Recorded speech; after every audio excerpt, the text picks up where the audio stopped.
Welcome back, everybody. Well, so this battle that you had in this alleyway in the city of Iriath has wound down, and you find yourselves now accompanied by Zeke and Yara, but a young Genasi girl with kind of like has crystalline hair and stone-like skin that has cracks of copper and bronze throughout it, has greeted you up on the rooftops, and she kind of very easily lets herself down, hopping over this space between these buildings, and then leading you towards this this like entrance that goes down into the ground. I think initially Zeke and Yard don't follow.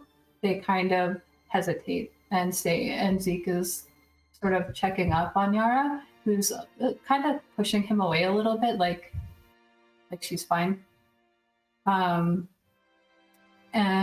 while that's happening, the girl stops just at the entrance, and she looks directly at them. If you guys are looking as though you're about to follow. I think Oh, sorry, go. I was gonna say, I think the only thing before we followed was Raelynn wanted to ask Yara if she was okay if they kept the key to the collar in case they ran into any other mages. Maybe it would make it faster to help them out, seeing as Zeke has one. I think Yara looks over at Zeke, and Zeke kind of glances at the party, and he goes, I think you can trust them. They're the ones that let me free. And she goes, all right, I suppose that would be fine. Thank you, I appreciate that. Suppose it's the least I could do. I mean, you don't owe us anything, but... I did hit you with my magic, and I'm very sorry. It's fine. I deserved it. Because, yeah, she probably did. Yeah, there you go.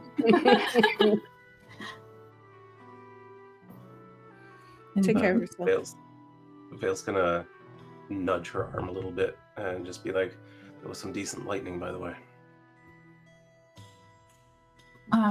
To Yara? Yes. He goes, thank you. It'd be a little bit embarrassing if it weren't. Is that innate, or did you study for that? While you guys are having this conversation, you get like a tap. You hear a tap on the ground with this girl's staff, like as if she's trying to get your attention. And she goes, you can all talk inside. Come. And she puts her staff on her back, and she goes, quickly. Yeah, get in then. I think Zeke's just like, I guess we're going.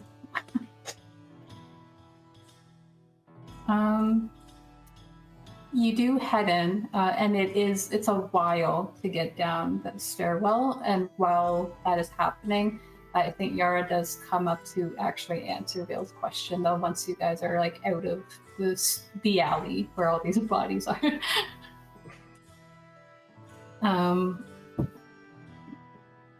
She goes, it's kind of a mixture of both, I suppose. Yes. Trained because I had innate capability. And she looks at Zeke, and Zeke's like, I didn't tell them anything. He really didn't, but I had similar, though I think very different training.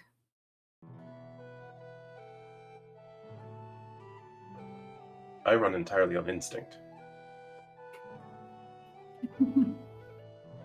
And he never lets you forget it.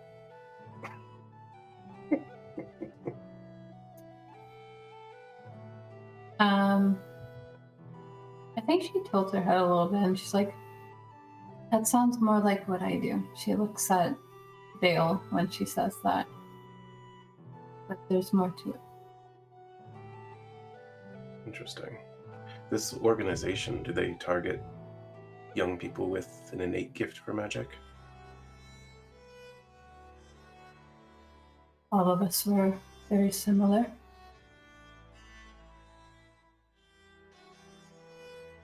Oh, that's rather despicable. People here are not as open-minded about things that aren't learned in books. It was very enticing to hear that somebody might accept me.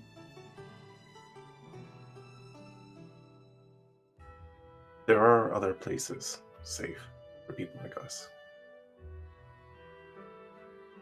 I think Zeke chimes into that, and like he's just like what? Vale hesitates. Raelynn's looking at Vale. Yeah.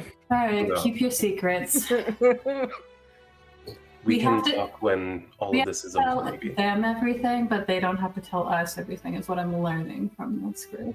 And Nobody's made you tell us anything. I'm only asking questions. And those places aren't perfect either, but I hope we can change things in the future. I get that you're curious, but so am I.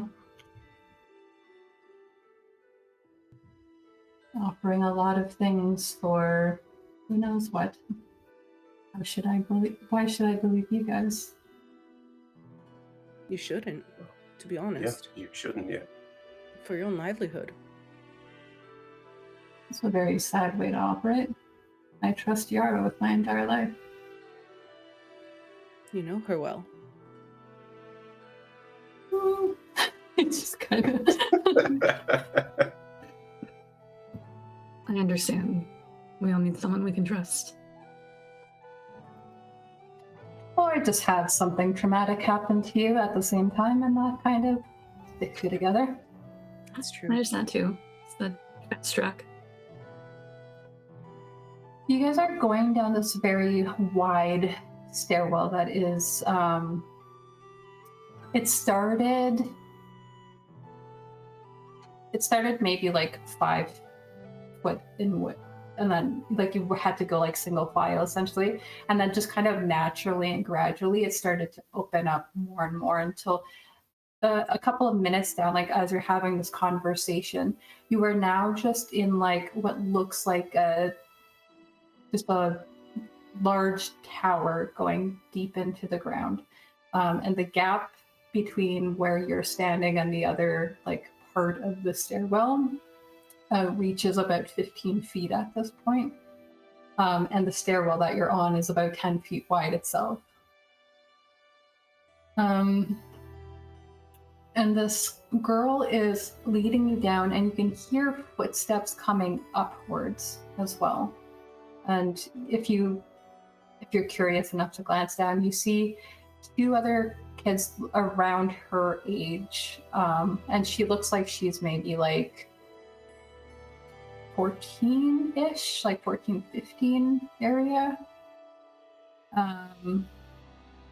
And they're wearing very similar clothing to her. There's a young boy, and it's honestly kind of hard to tell if this other person with them is a boy or a girl. They both have these like mohawk style hair that is kind of made out of rocks, and there's just like almost like a constant air of dust and sediment coming off of it as they run up and past you guys.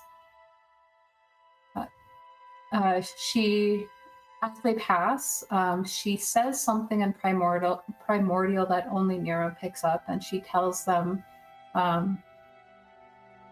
more than a handful. And they kind of just nod at her as they continue up and outside. It's very, very dimly lit here. There's kind of like a luminescent, like a bioluminescent moss here and there on the walls that's giving off some light, but you're mostly like in the dark as you descend down here. And you can see that there is a large double door at the bottom, and there are a lot of rocks kind of like scattered at the bottom, and there are parts of the stairwell that are kind of broken off as well. You'd kind of maybe guess that whatever was above this is now kind of at the bottom of this stairwell. Vixx, is this at all reminiscent of the similarly dedicated temple in Kaldbor in terms of like architecture and layout? Yeah, it's like uncanny. It's the word I was going to turn to Nyra and say. They have a particular style, I suppose. She'll have lit her hands up to give light to the people without dark vision.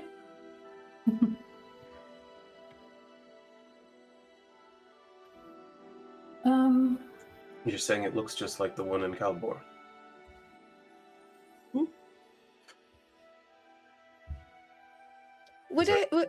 Does it seem as deep? Does Vael say that? Yes. Okay. Is it as deep as the one in Kaldbor? Since we're so close to the ocean? Sorry. For some reason, I thought you were talking to the other players. I was like, I'm the DM. I know this. Just judging by how many steps I had to go down this time.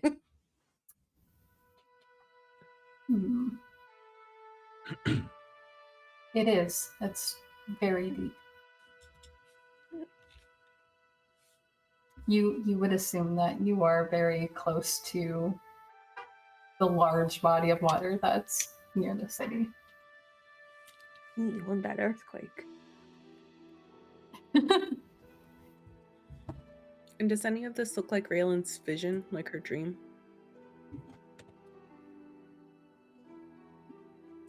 I think it doesn't look like that. Like the architecture doesn't look like that, but what it feels like that. Okay. Like you had kind of, it was almost like you could kind of smell the fact that you were like deep underground somewhere. You could smell the earthiness, but you could also smell that it was like damp, like somewhere that was probably very deep, very dark. Okay.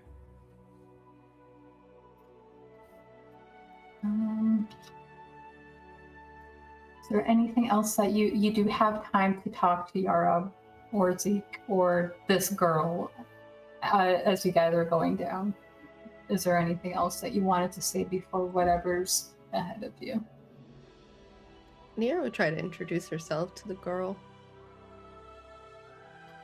Yeah, she readily like holds out her hand. She seems genuinely like thankful.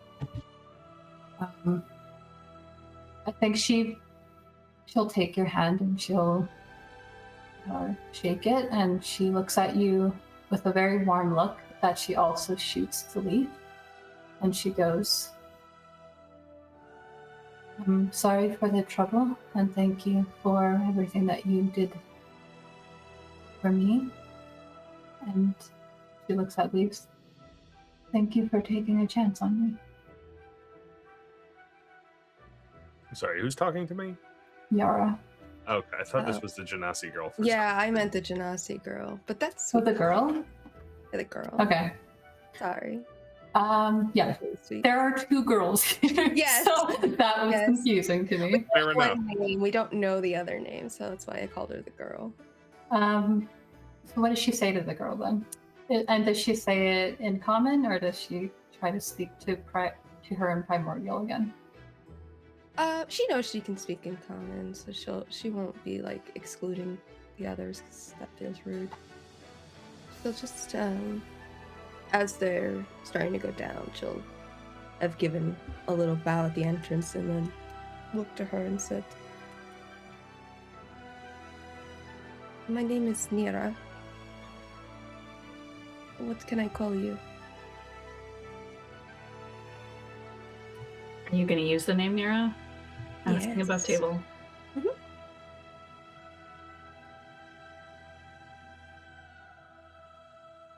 It's a very common Fire Genasi name.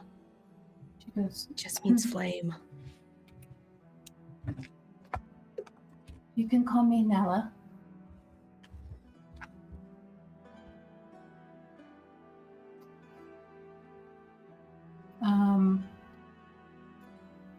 She seems very focused as she leads you on, very practiced, and she carries herself with this air of somebody who's like kind of like they're in charge. Like the way she talked to those young boys going up felt very like they showed her some respect, and she was very knowledgeable of what they needed to do. And as you guys make your way to the bottom, you note that this double door, has rocks just kind of grown around all of the edges, like almost as if it's keeping itself shut that way. And she plants one foot on the ground.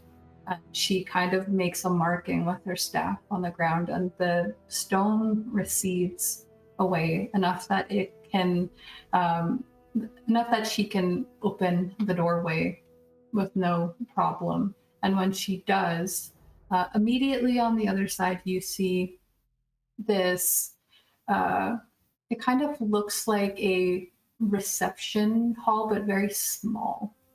I would say this room's probably about 20 by 20 feet. Like, it's small, but very nicely decorated, or very nicely carved. A lot of the stone on the wall is very intricately carved in religious depictions for Orren. And on the other side of the door, you see a dimly lit room. There's a small hunk of crystal just sitting on a desk that is giving off this purplish glow. And in this room is standing at about 4'5" is a woman with two horns, ears that come just outside of her head.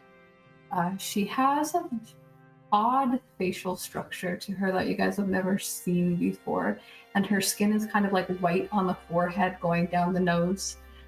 Draped over her shoulders is just like a tuft of white fur, and she's wearing very similar colors to the girl, but her clothing is really adorned with this yellow beading. You're looking at, essentially, to you, looks like a cow woman, very stout, and her hair is brown and curly, like very tight curls. She looks very warm and inviting. And when you come into this room, she goes, she seems to clock Nyra first, and she goes, "Oh, so our visitors are here then." Nell is going to nod, and she kind of takes a position behind this woman, pressing her back against the wall. And you're noting that this room looks like there's no other rooms attached to it. It's a 20-foot room with these two people in it, and you Just guys. these two? Yeah. Were we to be expected? Well, I saw your friend poking around the other day.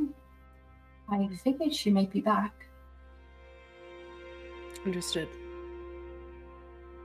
Well, welcome. Nyra will give her like a deep bow, assuming this is like the head lady of the temple. She looks behind you guys over to Zeke and Yara, and she goes, I'm going to need a minute to look those two over. You mind? As long as you don't do anything you shouldn't. Yara's looking very not comfortable with that idea, and Zeke kind of steps in front of her and goes, you can look me over, and if nothing goes wrong, then you can look her over. And she just smiles at him, and he kind of steps up to volunteer for whatever it is that she's about to do. She's like, you're gonna have to come down here, because he's just like towering over her, and he kind of dips his head, sort of half kneeling, not completely. He seems like he's staying on his toes while she examines him. She very quickly like brushes aside his hair to reveal the little marking on the back of his neck. And she goes, do you mind if I look more thoroughly? And he pauses and nods, and you kind of just watch as she waves her hand over, and she closes her eyes, and you note that there's, just before she closes her eyes fully, it looked like her eyes were like glowing a little bit green, and you can see that these little, they're almost like freckled spots on her cheeks that start to glow green as well. And as she's doing that, she goes, opens her eyes, they're back to normal. Seems that you're already okay. I do like to be thorough. And she looks at Yara, and they go through the same process. And Zeke is just very curiously looking at her. You've met more of my kind then? And she goes, yes, but none of them are here. Well, you guys did seem the curious sort. I know that I did invite you down here, but I'm very curious about as to why you were poking around here when no one else does.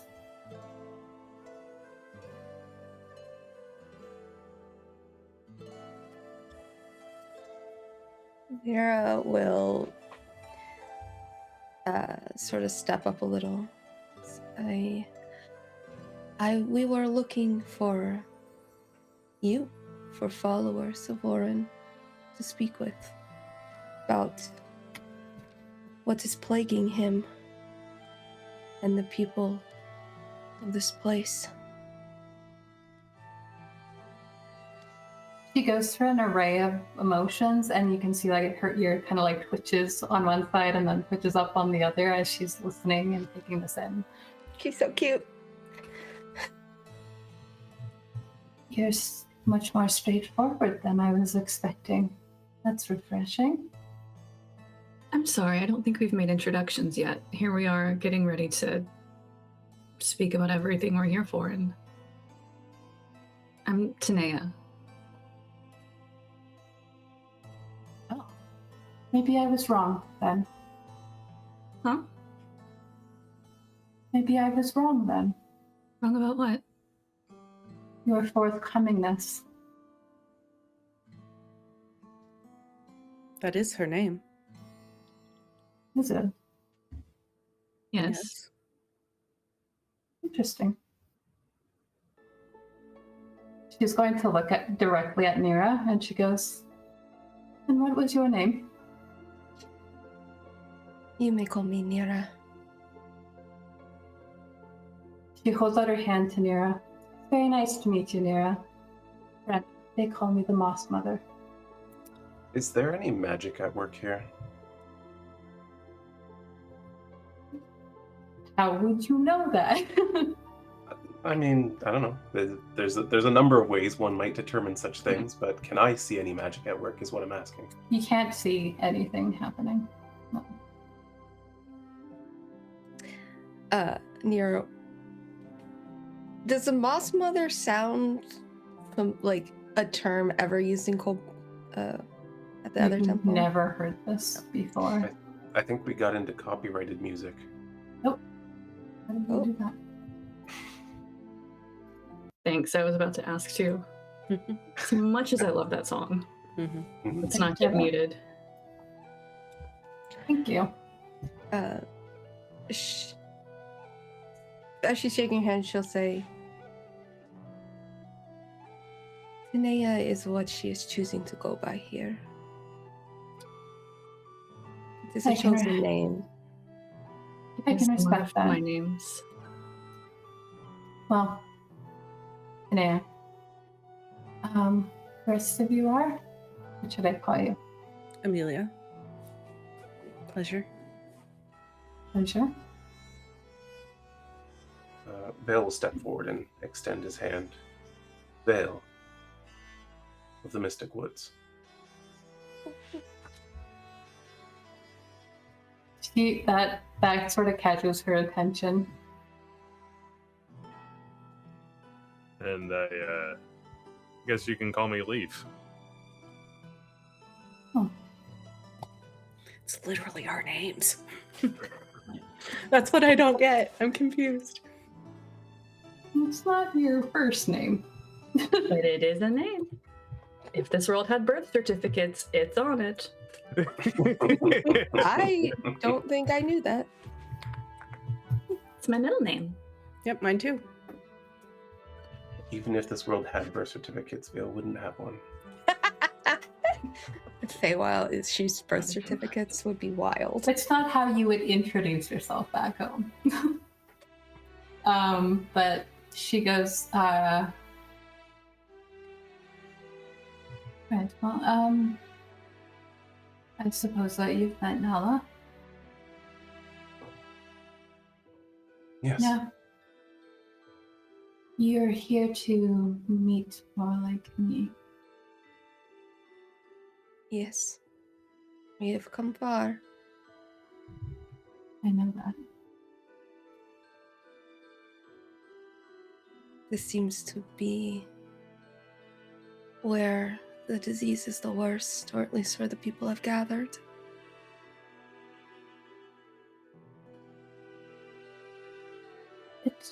It wasn't always that way.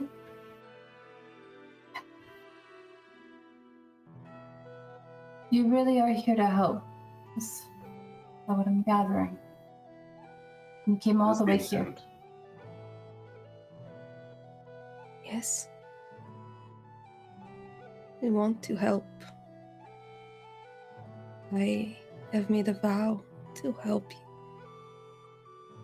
You're all siblings. And Orren is angry.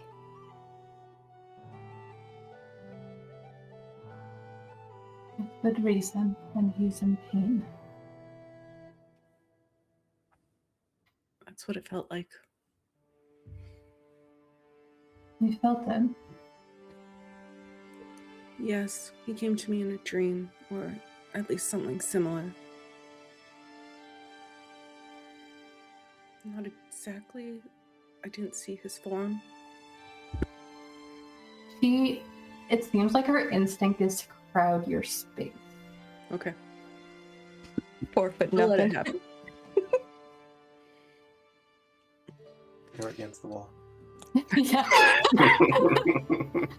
Do it to She does kind of lean back, though. Like it's like she catches herself. Like it's almost like a habit, and she's like, "Sorry, did I touch you?" Sure. She's going to reach out her hand, and she kind of holds your chin like this, and it looks like she's just examining your eyes at the moment. Something wrong? It's what you're describing. I don't know many people who've had dreams like that, and looks like you end up sort of like me. What do you mean? Several of us have been Yeah. spoken to. You're going to be very interested in the rest of us. Well, many of us. I think Zeke and Yara's been like hiding behind Zeke every chance she gets, and Zeke is like, I'm Zaketsu, by the way, and she goes, yes, I know. And he just seems deflated by that. All right. She goes, all right. Everybody inside, and she kind of motions so that you guys are no longer by the door. And she closes it, and very similarly to what Nala did, she is going to make a sigil on the ground, and you hear this crushing rock outside. You can leave anytime you want, that's just so no one gets in. Follow me. And she's going to turn, and it looks like she's walking towards the back wall of this room. And again, she just kind of shifts her other foot with like one sweep, and this like sort of doorway just like goes into the wall and then goes to the side. And you are greeted with a long hallway that has a bunch of doors coming off of it. And you can hear noise immediately. You hear kids laughing somewhere beyond. You hear adults shouting at the kids who are laughing. There's just a lot of clatter. It almost feels like a home. And at the very end of this hallway, there is a large room. It opens up to be like maybe 100 feet wide, and the roof goes up about almost like halfway up that the tower that you were in, like the stairwell that you were in, goes up. And you can see just along the walls, there's stairwells going up to other little offshoots of hallways. You are invited into what looks like just this big stone hall. It definitely feels similar, I guess. Leif, you would recognize a building kind of being built into the earth and the stone, and that's just kind of what this feels like. People going about, mostly you see a lot of Genasi, and you guys, it's not common. Like, you know of Earth Genasi, you know that there are Earth Genasi because you're familiar with all the other Genasi, but actually meeting an Earth Genasi is something that has never happened before, apart from if you were in Kaldbor in the temple. That's it. That was going to be a question I was going to ask. So the temple in Kaldbor does have Earth Genasi. There would be like some there, yeah. Interesting. And what you're seeing are very sturdy looking people when you look at them, and a lot of them have different types of veining.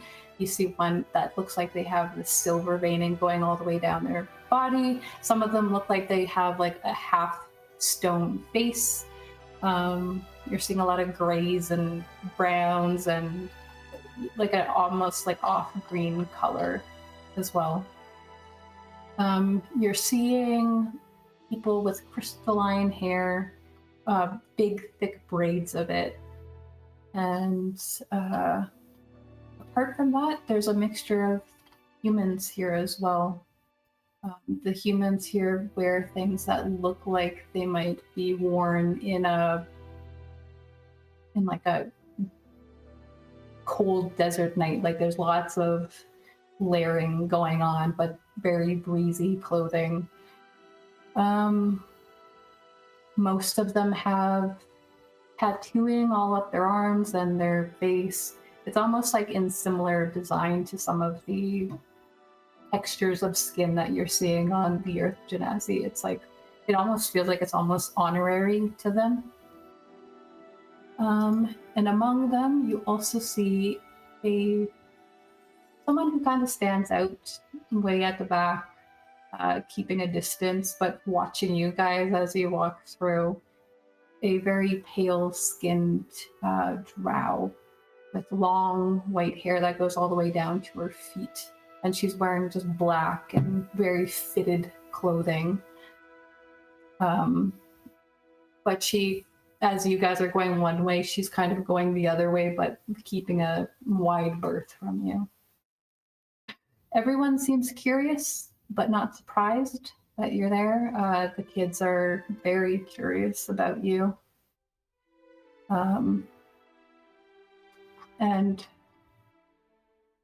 as you guys are walking through,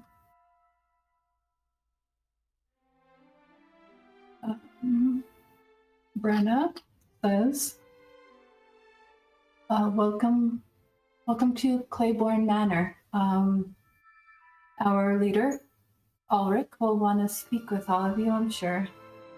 But I was mostly personally curious about you, so I decided to be the one to greet you all. About that, if you don't mind, you obviously know more about us than we've told you, and you are expecting more than just Nyra to return despite only having met her.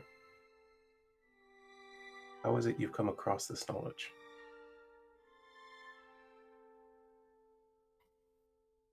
I've been made aware through my connection with the Earth.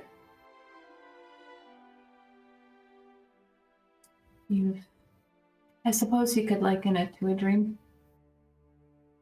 I've seen you all before. Where we were at the time, or you saw us coming here? I don't think where I saw you has happened yet.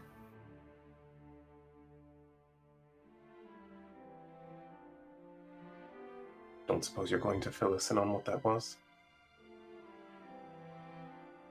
Depends on what the master of the house says. Very well. Thank you. If it makes you feel any better, I would like to. You didn't see us after touching a crystal, did you?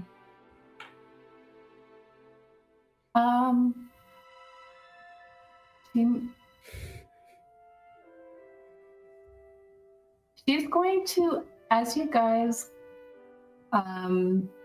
you kind of are in the middle now of this hall that she's leading you to the other side of. And she like kind of pivots, looks back and up. Like that. And if you look where she is looking, above the doorway that you came in, where above where all of those rooms were that you just passed, on the second floor, I guess, of this place, you see very natural looking formation of these blue crystals that you've seen, but they're not cut, they're not embedded into any sort of contraption. It looks like they're just growing there. Those would be the ones. I didn't exactly touch them. More like prayed. Interesting. I think so. Do you only... Oh, go ahead. I was gonna say, have you only had one vision by doing that, or can you do it multiple times? Oh no, I've had plenty in my life. I don't think that it's the crystals I give them, though. It just,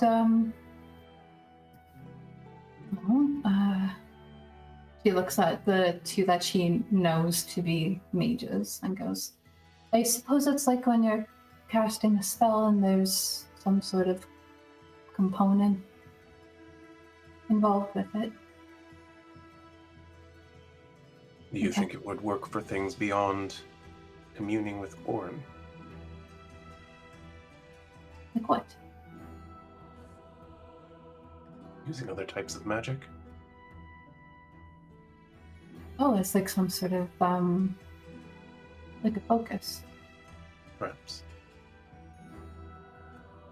I could definitely see that.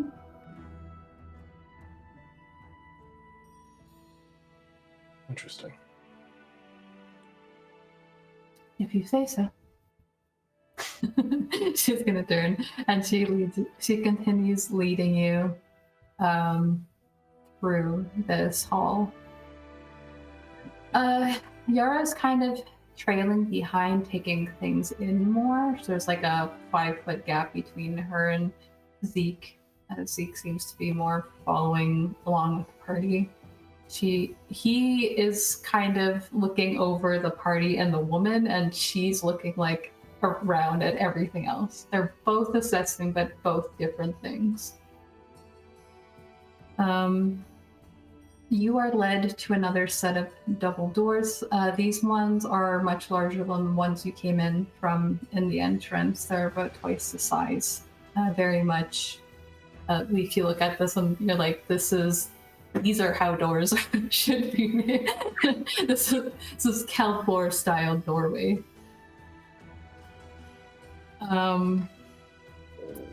You head on, and she lets you on into what looks essentially like a shared office almost. There's definitely like a main desk at the back, but there's like 4 other smaller desks that all have Genasi working at them. And at the very far back, you see a largely built man wearing green and yellow colored robes, and he has this blue, like almost like liquid. It looks very liquid-like in these crevices going down his face and his neck, and then all the way down his arm to his hand. And he has blue, sort of a glow to his eyes, and his skin is very, very dark grayish, like with a purplish tone to it. And as you head in, she kind of steps off to the side to kind of walk in stride with whoever's at the front of the group, and she goes, that's Ulrich Claiborne, our leader. Just so you know. Heads on over. You are all being watched as you approach this man. Above table, is that Ulrich or Ulrich? Ulrich. U-L-R-I-K. Or C, sorry.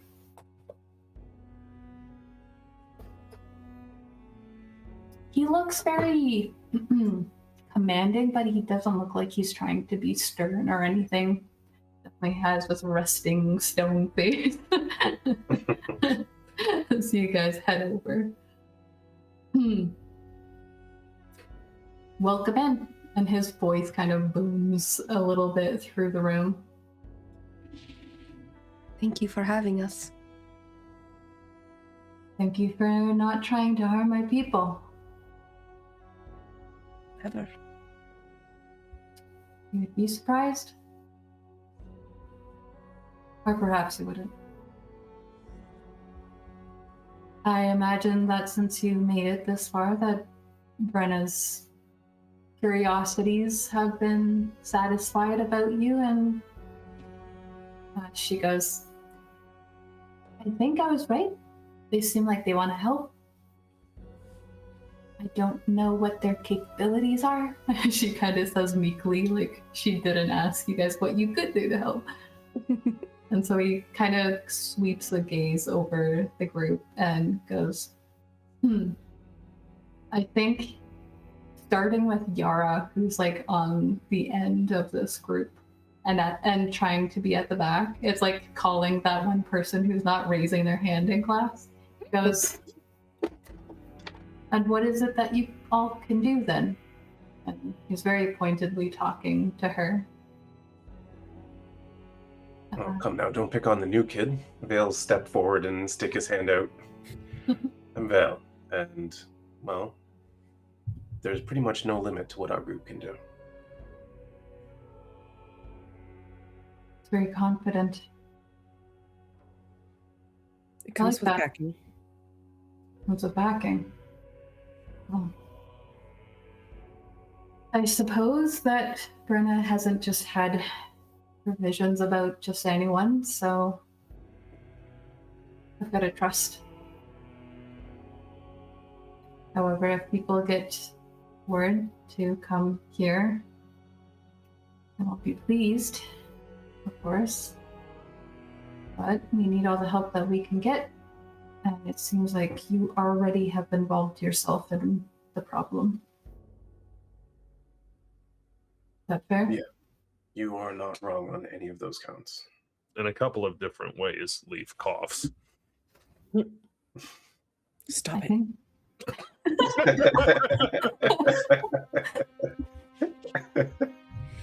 Yes, I get.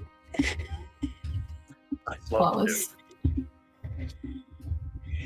Brenna seems to completely turn, not even trying to hide it. She's just looking up at Leif now, even though Ulrich is still talking to everyone.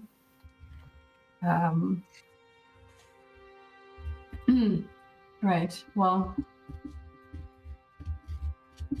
are you just lending skills, or is there some sort of plan that you're trying to involve us in? Nothing set in stone.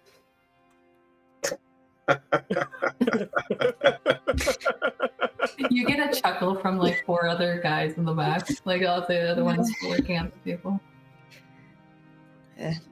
We have ideas, Mhm. a theory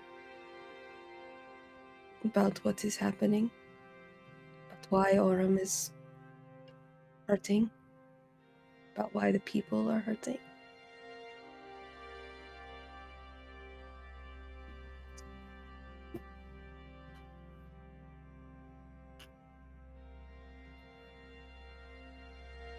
You have ideas of what to do about it?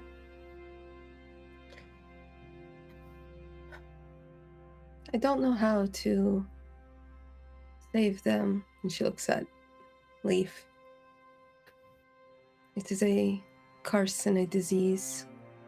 It's complicated beyond my skills. For now. But I think I know what's making it worse. And if we can prevent others from getting sick, we might have time. That seems to catch his attention, and he goes, what do you think is making it worse? The magic. It's the way they use magic. It's the way they pull it from the earth. Whatever they're putting back.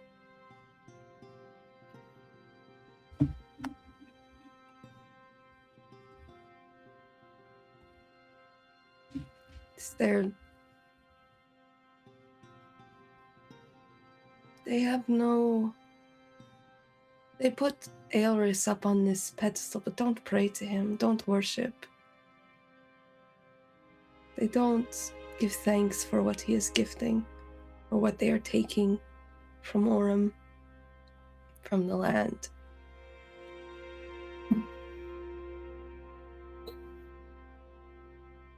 I think you'll find that happens a lot of other places too, not just here. It happens quite a bit down here in Savarin, yes.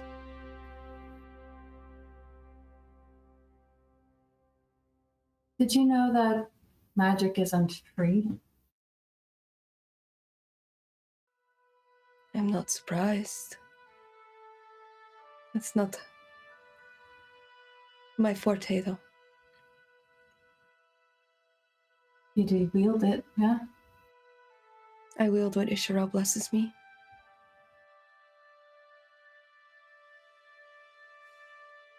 And you give the proper veneration. Always.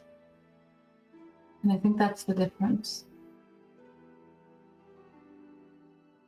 But that's not just a Savarin issue. And what about those whose magic doesn't come from the gods?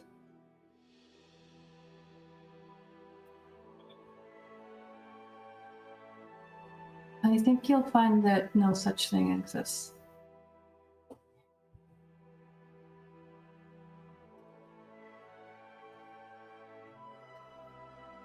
The weave, like a part of the body, the circulatory system. Are you familiar with the veins in your body? Yes. All too aware. The gods, they are the reservoirs. They're where you get the magic from. They each hold their own domain, their own specific form of aether. And we're borrowers. We ask for it, or we take it, and some don't give anything in return.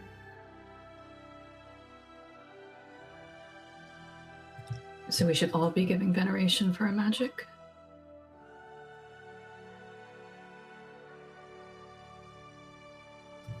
You are experiencing bleed where you are from.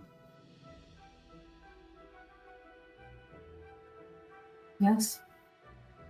Above table. Do I know So what that in means? terms- Yeah. You guys, I did describe the magical essence you guys are seeing in those holes as Okay. a bleeding. Yeah. Gotcha. And that's what those younger mages were trying to tie off.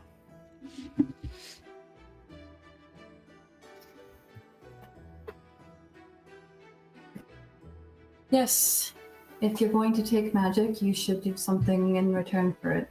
That's just how it works if you want things to be healthy. What if you didn't ask for it?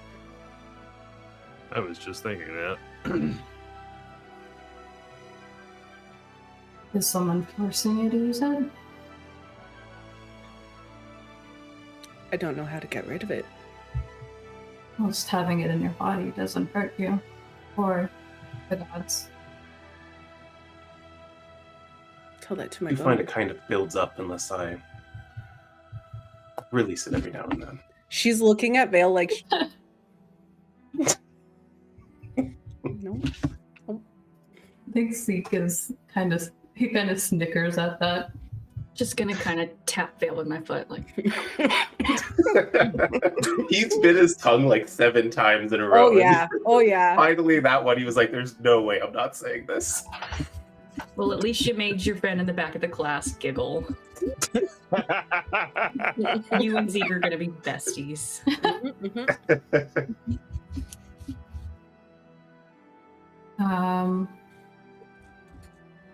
I wasn't taught that, but I've been taught many things that are wrong. I mean, people who have power would like to keep their way of thinking at top of mind for everyone. That's how they continue to be where they are. they were wrong all the time, someone would overthrow them.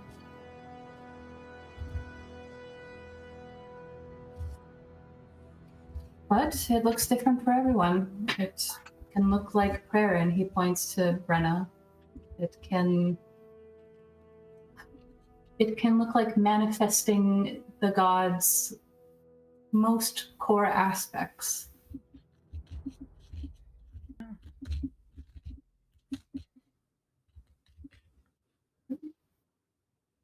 The gods were once communal beings. They weren't just tyrants looking for people to bow down to them. They spoke to their people. They wanted to be in each other's company, in our company. Why we were created.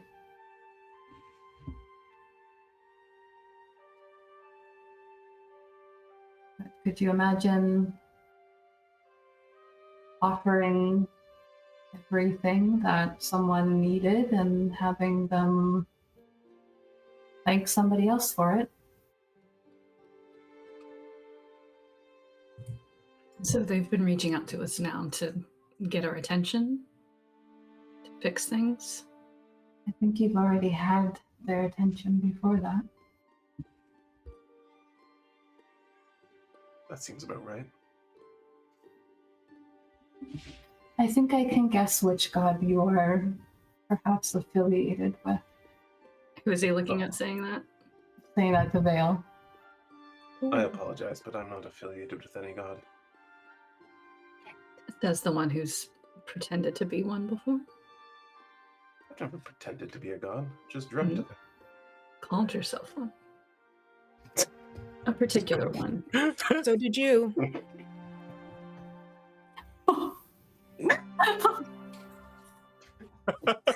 She's like, what? I'm trying to remember, like, Oh, she's just Okay, making good. a reference to you guys sleeping together and hearing you. oh, Yeah. I was specifically referring to, like, him calling himself Phelan. Yeah, and then she's referring to you, calling him. So that, like, oh oh god. Okay. Yeah. Okay. Thank you for catching me up. Amazing. But tongue in cheek, not mean. She's still gonna blush. He's gonna snicker at that too, probably. He's enjoying the way you guys are all ragging on each other right in front of this, like, Big important guy. this big God's imposing man. mouthpiece. It's like talking to the priest at church and you're just making dick jokes.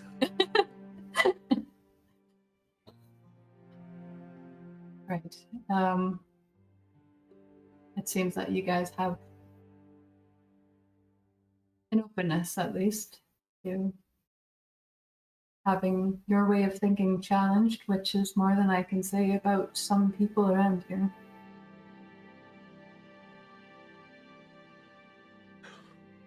You would think those who put Aelris at such high regard would welcome asking questions. Because they already know everything. Sad, isn't it? Where's the fun in that?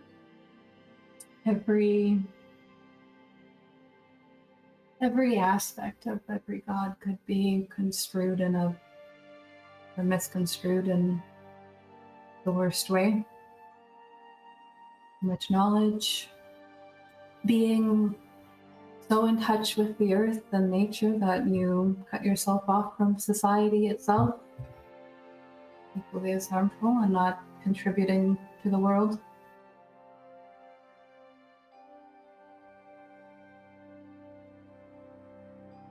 Wherever matters, and he's gonna gesture to some chairs, and there's not enough, and he kind of gestures at there's another guy sitting at a desk, and he goes, and the guy's just like, really? And like gets up off of his chair and like goes and puts it next to Yara. And he's going to take a seat himself. Right, well, catching you up to speed, I guess, on what we're planning on doing.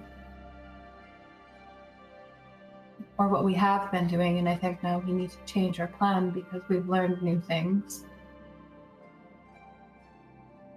Originally, we were pretty chaotic, and Brenna goes, yeah, before Mr. Claiborne came along, and he goes, all right.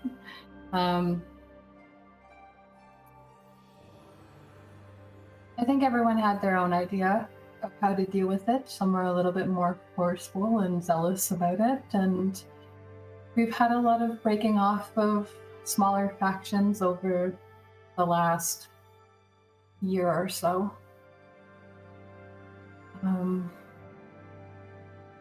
But due to a very close acquaintance who has been very reliable in what's going on in some of the circles, We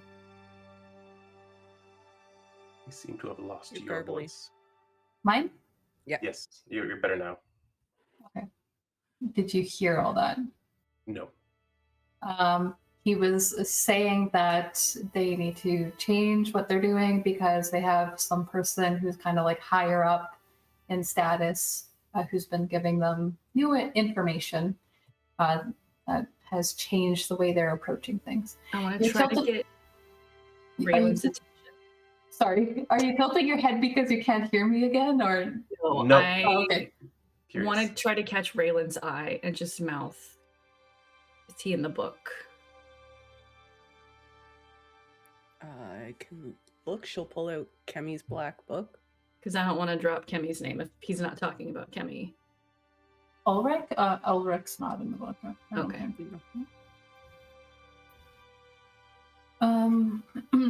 There's only 3 people here. I am Is there a concerned. connection we should make? No, that is for my... I'm not going to reveal my sources to people that I just met. No offense to all of you. None taken. But the information that they gave me is very alarming in that I always knew that those beacons were an issue and not just, it's not their design and it's not the fact that it's trying to root around the proper veneration and offer something to everyone. I don't have a problem with offering magic to everyone. What I have a problem with is that they made it of something that should be consecrated to Orren, and they stuck it inside the ground. And they ran lines through the ground to connect all of these. And then they dedicated all of those beacons to Embers.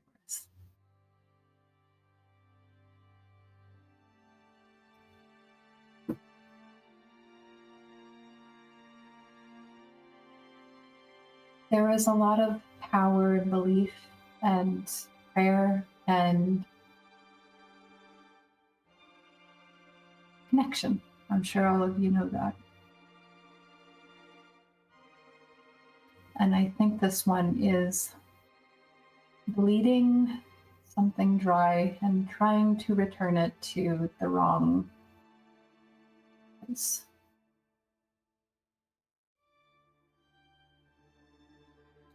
And what's worse is we've noted a very concentrated, for lack of a better word, source of pain here in the city when we try to connect with Orren. And it gets worse the deeper, more central we get to the city.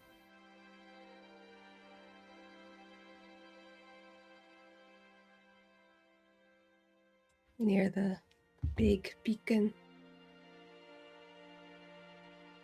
It worries me to think about what it is that they built around there, by there.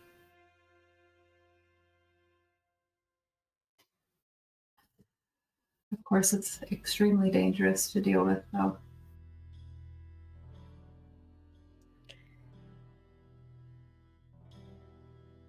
destroying it would cause catastrophic.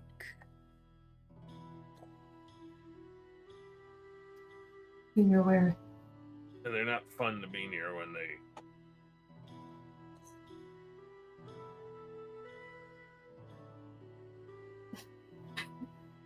Brenna's still looking up at me. She's not fully turned towards him, but she is looking up at him still. We had the unfortunate pleasure of being near one when it happened in Mournhold.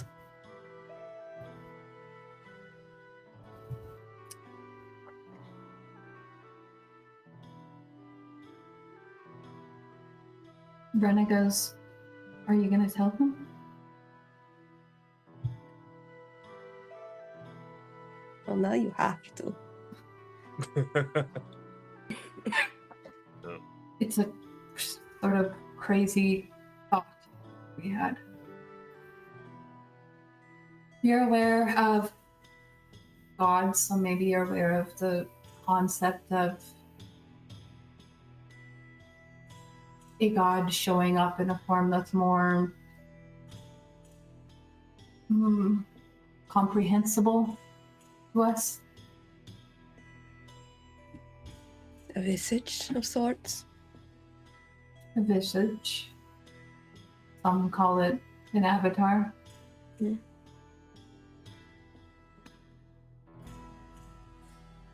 Does he bear markings like you? And she'll like more so gesture to Brenna. Are you talking about the avatar? Yes. I haven't seen him. Do you suspect he's near that large beacon? I'm hoping I'm wrong. Vixx, I didn't see him in the dream. I just felt him, I just right? saw him. Yeah. Yeah. Why would you not want him to be near the beacon? Could an avatar not help? I don't think he wants to be there. If it's like dug into his head or something. Oh. Trapping him. That's where they're siphoning the most of the god's energy. And that's where the concentration of pain is. So you think somehow these fools in their big towers actually managed to capture an avatar of the gods?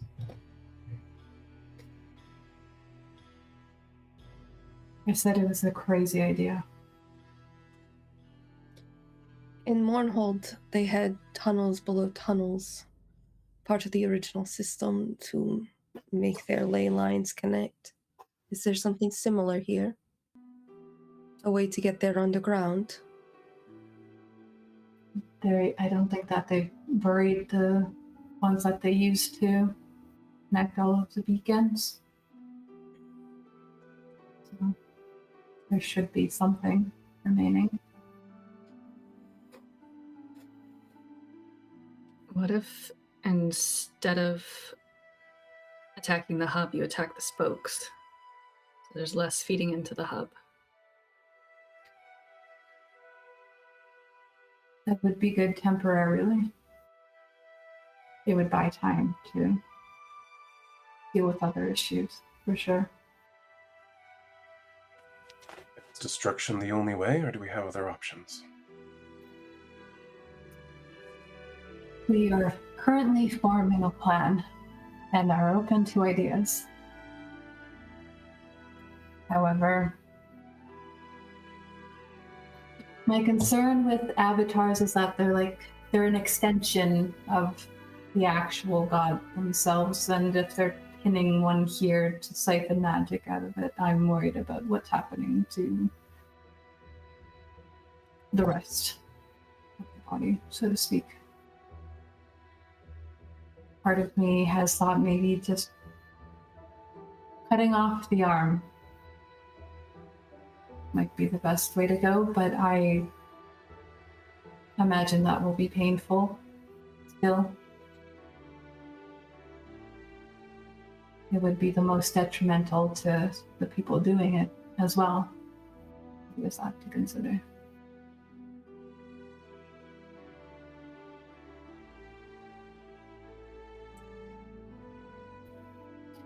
And then there's, of course, breaking all of it.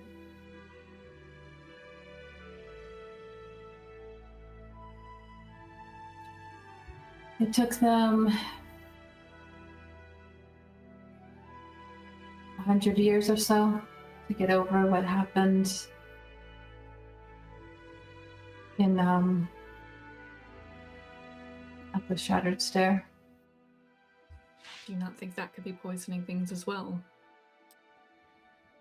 Crashing a whole city, letting it bleed into ley lines over 100 years. There's certainly merit to that. Especially if some conditions are, as you say, complicated and being multiple things versus then illnesses combined.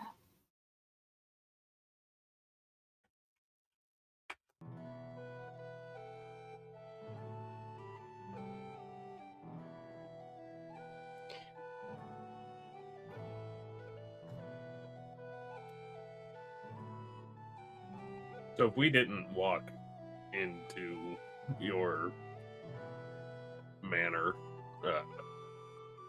what were you going to do next about this? We didn't have any immediate plans, and Brenna was pretty sure that you guys would be here in time. What was your previous plan? The one that you said changed because of new information?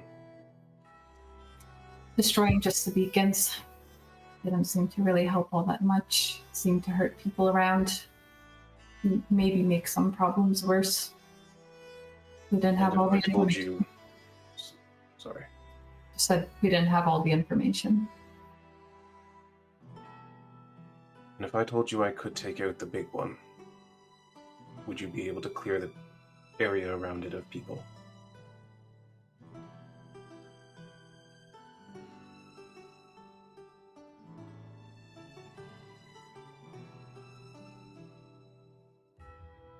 I don't know how...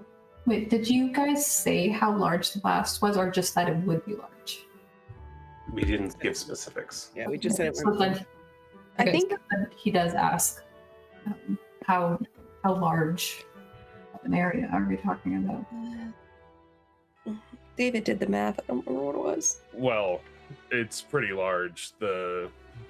One of the little ones was about 60 feet on either side of about total destruction, and the big one's a lot bigger. I said 1,000 times more than that. Yeah. Several blocks, least.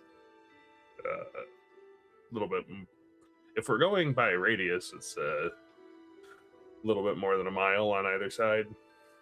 Are you taking into account any of the beacons that would explode because of that one? I haven't No. taken account of anything. Just putting it out there as a thought experiment. And how would you destroy it without killing yourself? I guess we'll have to see. Come on, man. He's going to say we would need to cause panic, I think. Urgency. Believable urgency that everyone would care about to get away, but we do have means to do that. We had been running some tests lately to see that we could get perhaps a message through, and I think they might have worked. What was the message? An old tape of a friend of mine, just reminding about upcoming important dates. The election? Your friend wouldn't be Elion Grey, would he? So it did work. Good. He looked scared.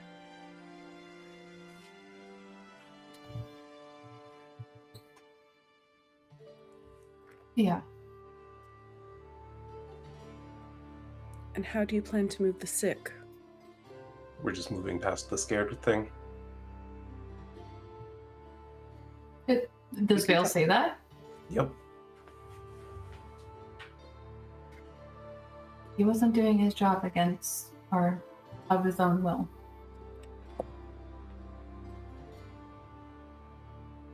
So you're forcing him to create propaganda for you? No. What, threat of pain, torture? No. There was an old tape that we had. What is and an old tape? It's he's going to kind of gesture towards the back room.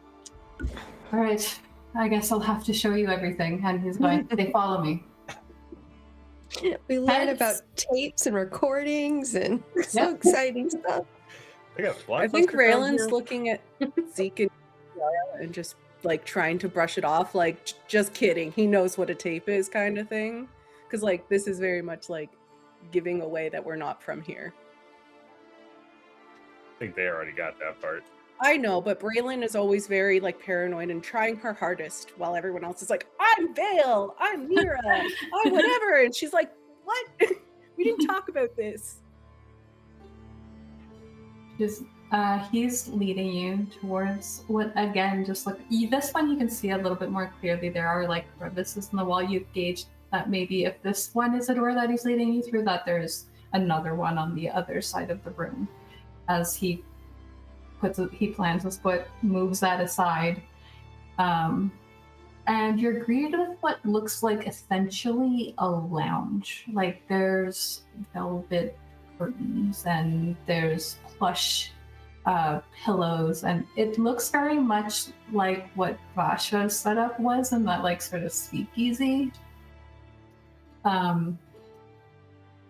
This area looks almost like a sort of hangout place. There was a bar to one side, and on the other side there's like this long curved couch, and there is this there's a table that is made of stone, but there's very obviously magical markings etched into the stone, and it's a circular table about 5 feet wide and low.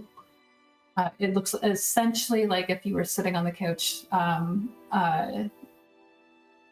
one of those projector things that you guys had seen. It's like essentially you're watching TV.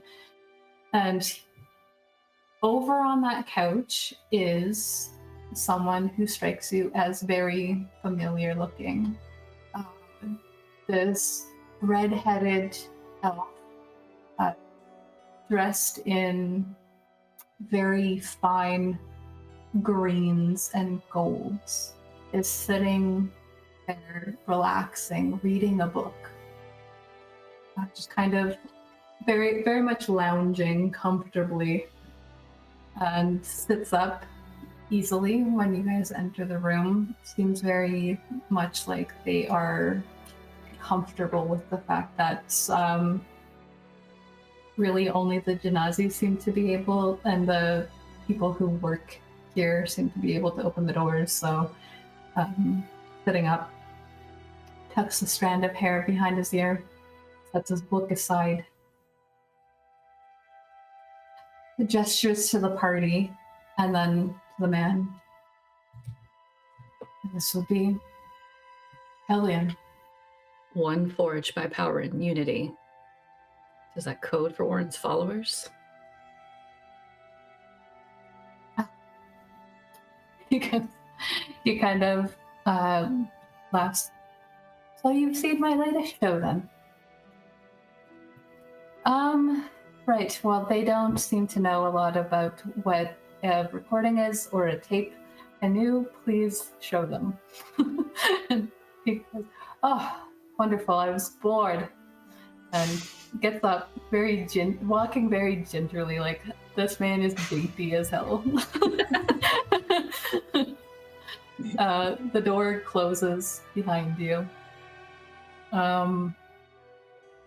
Brenna doesn't come along with you guys. She ends up staying out in the main area. And she does spend the whole time casting concerned looks at Leif before he disappears out of her sight, though.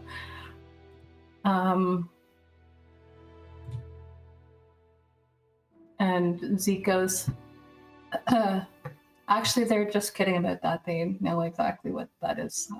But we do want to see what your latest show is, I suppose. Nice to meet you. I'm kind of a fan. And he goes, the man goes, somebody with taste. No one around here gives me the proper praise. Finally. And when he says finally, this sort of projection comes up, and it's this rounded projection that you guys had seen in the Malin Fort station. And it's like a flat version of the one that Raelynn and you guys all saw that in the Slumbering Titan. Right. Well, this is our magic display, right? And because, yes, you know what that is. And he's looking at Raelynn when he says that.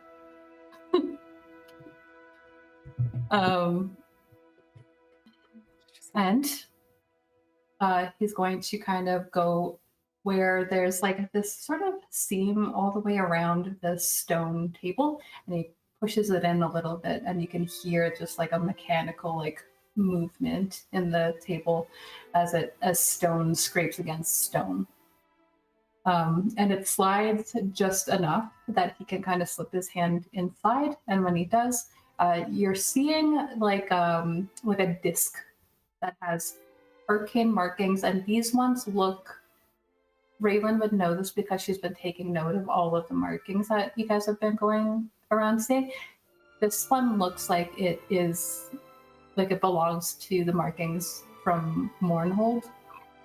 So like it's Vel'Koz design. And it's this, I don't want to say, it looks like polished stone, but that isn't what it is. And he goes like this, and he puts it in the center of this table. All right, and he goes like this, and you see him sort of activate a rune.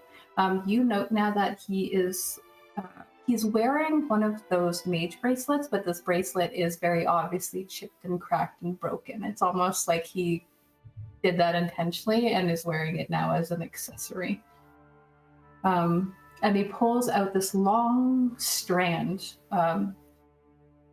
You guys, the characters wouldn't know, but for player reference, it's like a strand of film. As he kind of weaves it into this little display, and something starts playing on the screen. And the something is him. You get greeted by his face. Very much the same message that you had seen.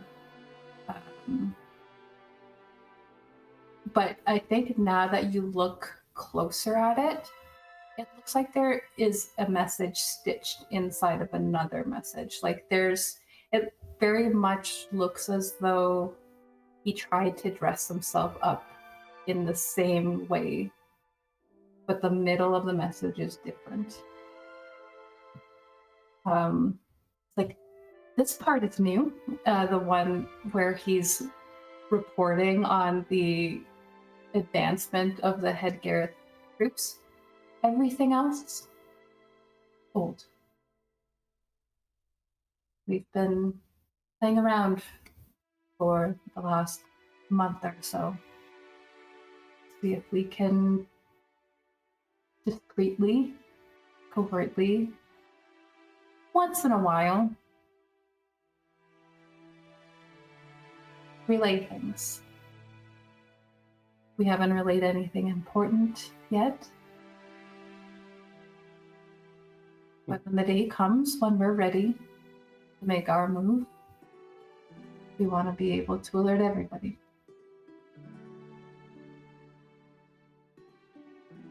So, and he looks at Alina. It really wasn't anything.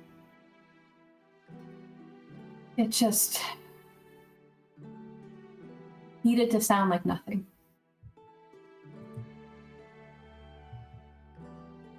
I didn't want them to catch on before we actually need this.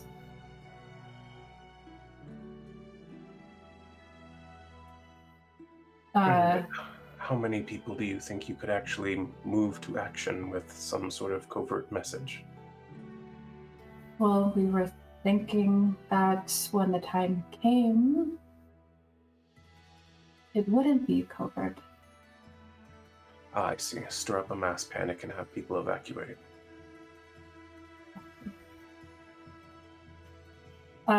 The Genasi man goes, Elian is a face that everyone trusts here, and they're still using his face without his permission. I hate when that happens. You're interesting. Elian kind of leans in towards Vale.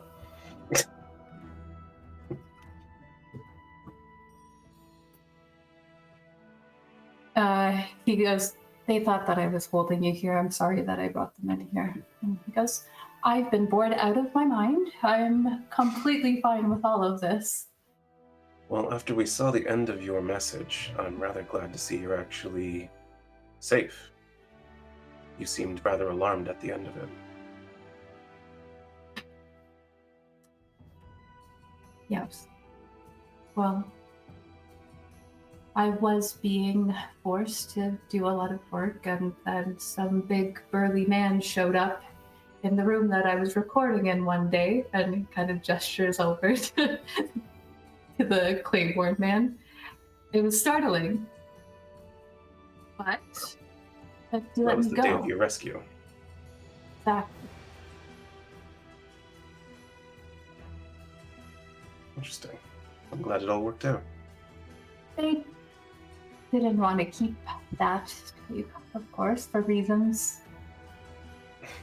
So I liberated it from them.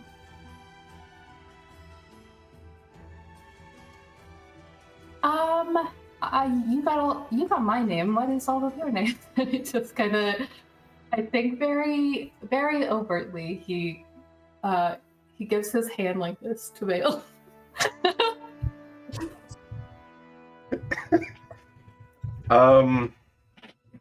He'll play along a little bit. He'll take his hand and give it a kiss on the wrist. Veil of the Mystic Wood. Sounds mysterious and mystic. Do all of you have titles like that? No. No. No. Oh, you really should get one. It's really fun to say. Well, mine is in lieu of a family name. Oh. That's almost sad. It's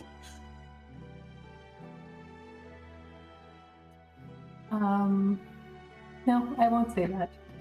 He just kind of goes back over to where he was sitting. Doesn't mean you're without a family moving forward. That was much more wholesome than what I was going to say. Oh no, please share. I'm sure he said worse. Vixx brought someone in specifically to outslut Veil.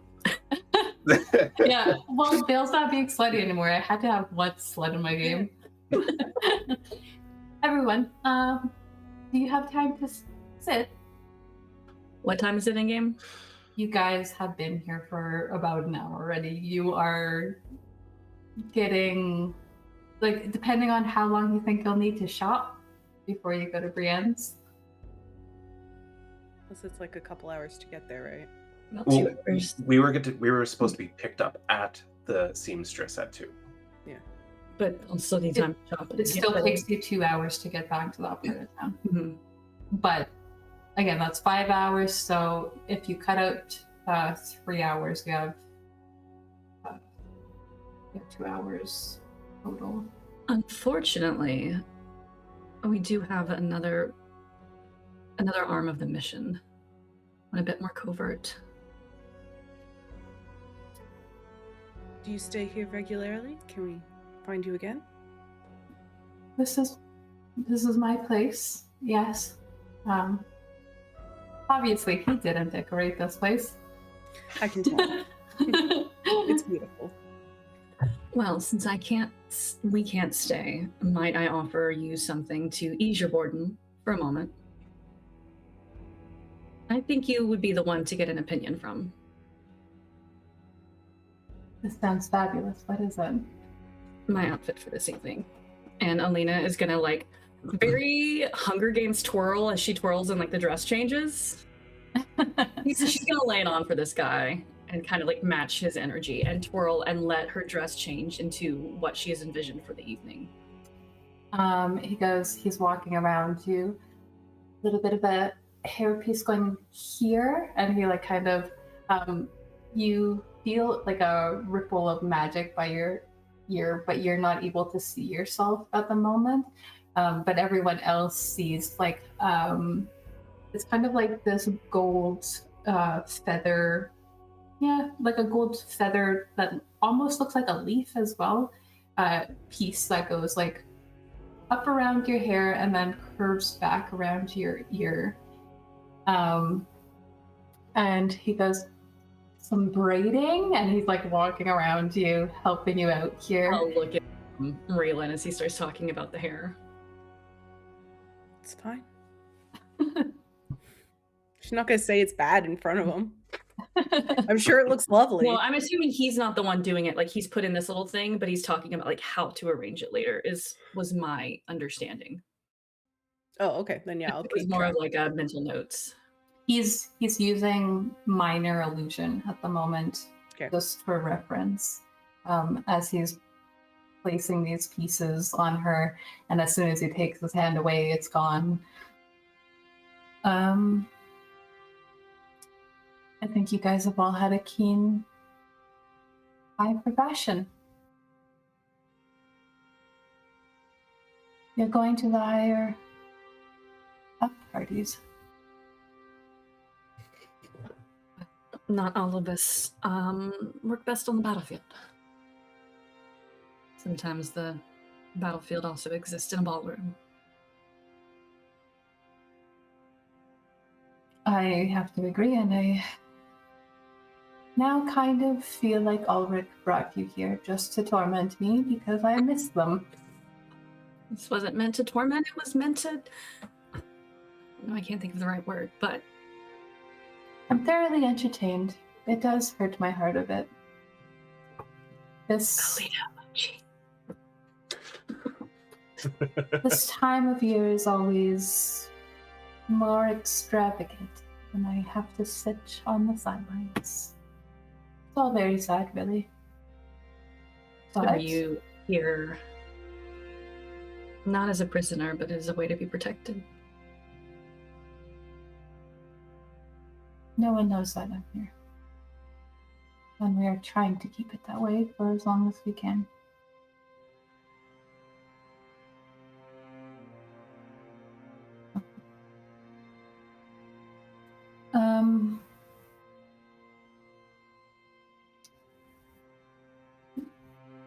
Yara, everything is new to Yara, so like she hasn't been put off by any of the things that you guys have said, compared to what she's learning about everything else that's happening here. She's just like taking it all in, and I think Zeke is looking very. He's still kind of side-eyeing you guys once in a while when you say certain things, but then he is also kind of a little bit entertained by Elian's display in this room right now, and saddened when he talks about how he can't leave here. And he goes, well, actually, we don't have to get moving to any parties. Do you mind if we stay around here for a bit to keep you company? And Elian looks over at them. Oh, I almost didn't notice her behind you there. And he goes, She just kind of she steps out just a little bit more. She's like, yeah, we have somewhere we need to go later, but not for a while. So if you don't mind. And since I'll be perhaps traveling with you all, I didn't tell all of you, and I don't know if Amelia told you. No, your secrets are your own. But yeah, I think I will come with you. I think since I'm not so pressed for time, I could maybe talk to Raelynn if there's anything you guys want to learn about.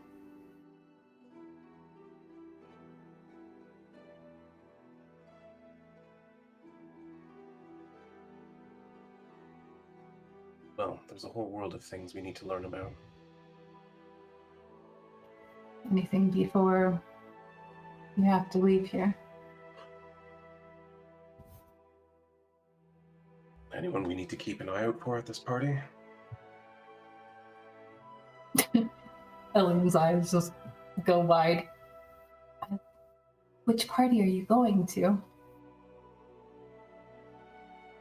Bartholomew's. Oh, Indoor? you might be mostly fine. I did hear that Dagrun was invited this year. He is. They've had some unpleasantries over the last few years at parties, so I just... Oh, we know. Okay. I had a front row for the last one. Bartholomew. That's Brienne's. That's Brienne's party. Know that he was invited. I don't know if he'll show up there, but Chancellor Holden should be there too. There'll be plenty of pretty men and ladies there, if that's what you mean. Do you intend to broadcast about the head Gareth people moving forward? Have we heard anything about them? Well, to answer the first part of your question, if anything detrimental to us happens, yes, I would hope so. Though I haven't been broadcasting. They have my likeness and are using it. Why? I just was curious if they're not coming. Or if they are coming. How many?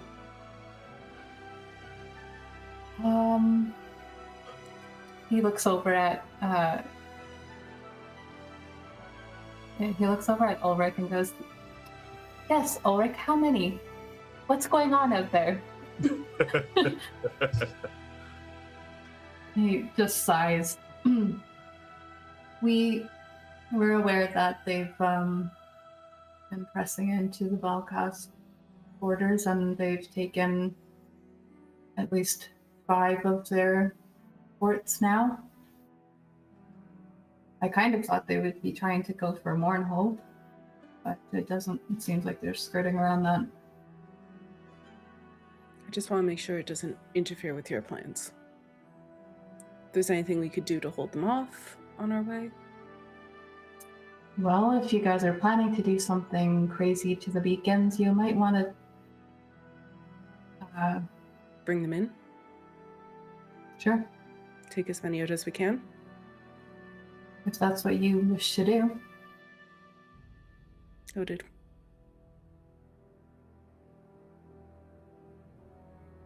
I would rather liberate everything. But I understand that we've been at war for a very long time. It's just a precaution. I don't intend that.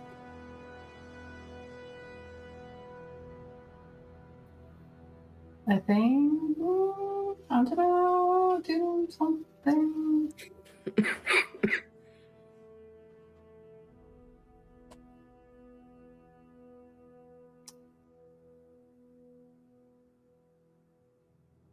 I think when that happens, you note some strange body language from Zeke.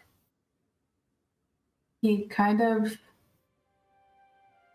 it's almost like a painful look. He shoots over at Raelynn, and then he's gonna go over and he starts to look around the bar and ask Elian if there's something there that he could drink, and kind of departs from the situation.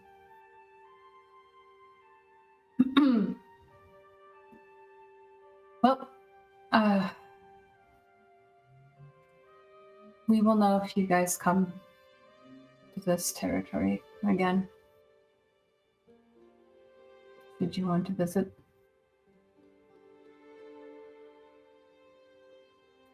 Yara. Yes? If you don't have anywhere else to go, feel free to join Zeke. I think I'd like to talk to you more if it's something you'd be interested in. About making a better place for mages to learn. Safer place. I'll have to talk to Zeke. We haven't had a moment yet.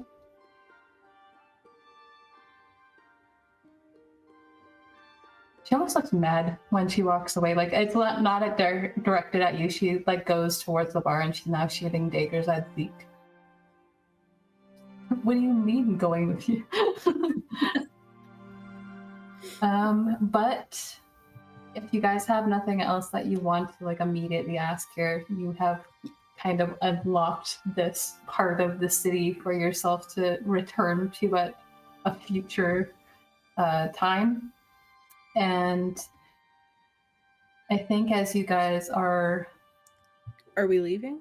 If you're leaving. Raelynn would have reached out to Zeke, seeing his reaction. Just like walk over to him at the bar and just kind of put her hand on his arm and just say, "Are you okay? Something I said upset you?"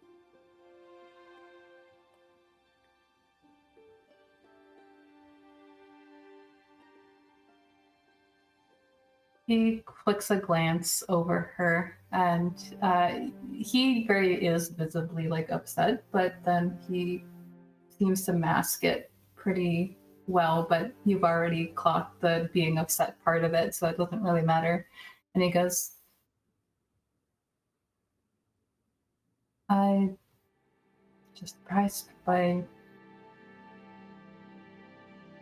the plans that you're considering." And he kind of turns and takes a drink.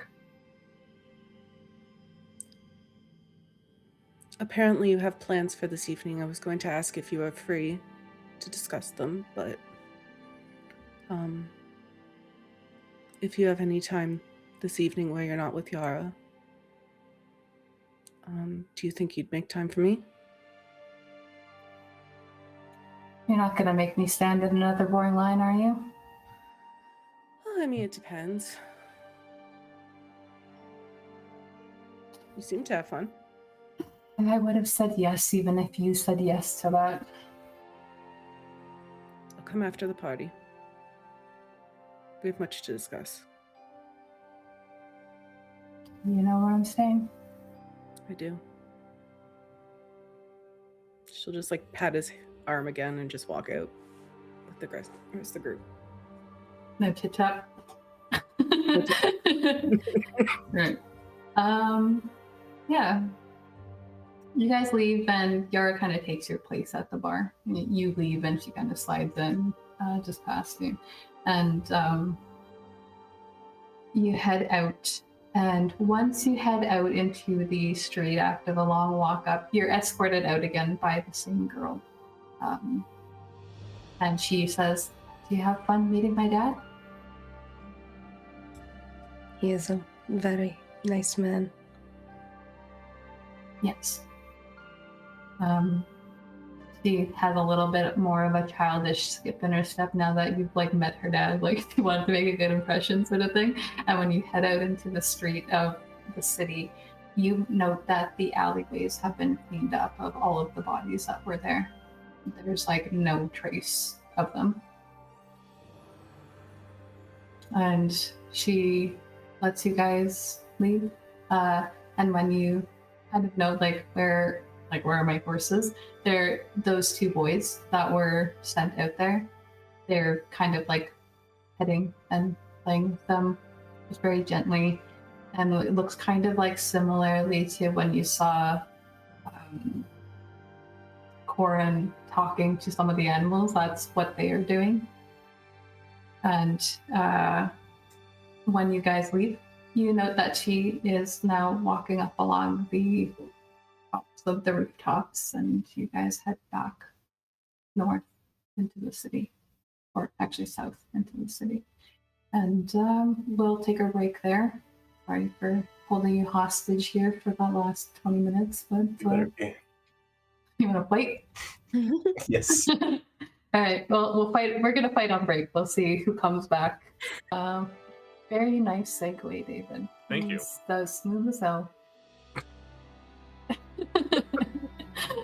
Yeah. So you guys find yourselves back in. I keep wanting to say Mournhold and catching myself because you guys spent so much fucking time there. We found ourselves in Mournhold for 30 sessions. You find yourself back on the streets of Pyrralith.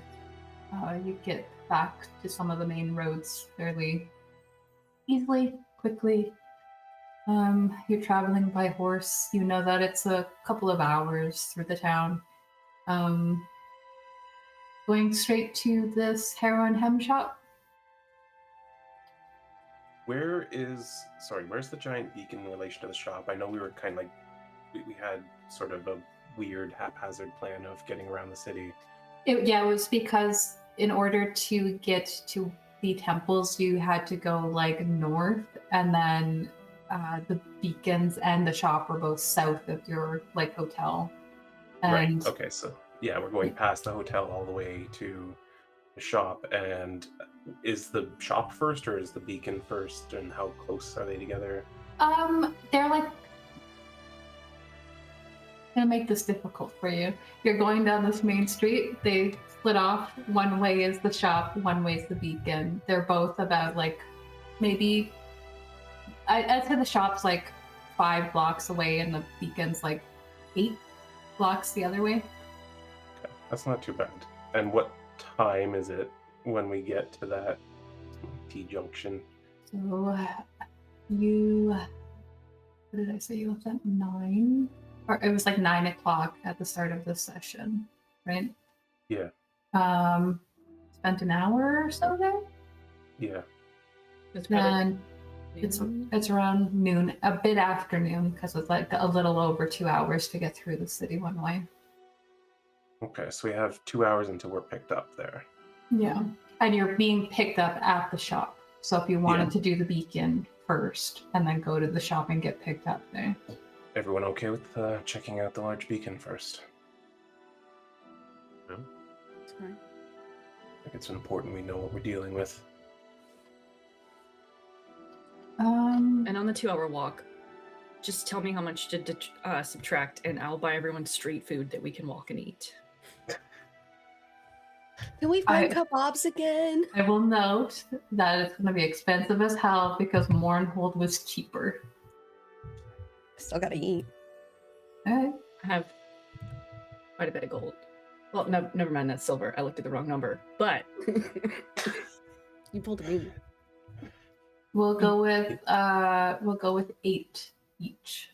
8 gold. 8 each. Damn. Mm-hmm. For street food, I'll just eat a ration. Don't bother. Oh wait, sorry. That'd be 8 silver each because it was 4. It was 4 silver for the kebab. Okay. All right. Yeah. Okay. That's Sorry, much it's a lot more more reasonable. sense. Yeah. I thought 4 gold for sure. Okay, so that's 40 silver for street food. Yeah. For the 5 of us. I will treat everyone to lunch. You're so sweet.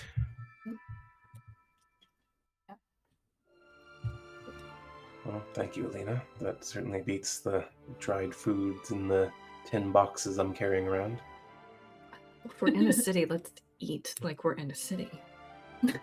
Besides, we're all gonna get drunk tonight, so you need something. It's set the initial layer. We're not We all actually are. getting drunk. We're not actually getting. We will. Okay, let me rephrase. We're having alcohol tonight, Fair. moderately, wisely. Except for Alina when the tango starts. Yeah. I think I'll wisely have it immoderately. Bill's tolerance is high enough.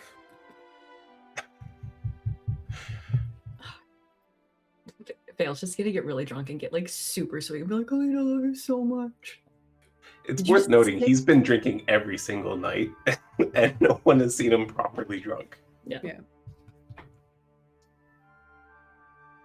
All right, you guys head towards this beacon that towers over a lot of the buildings in this area.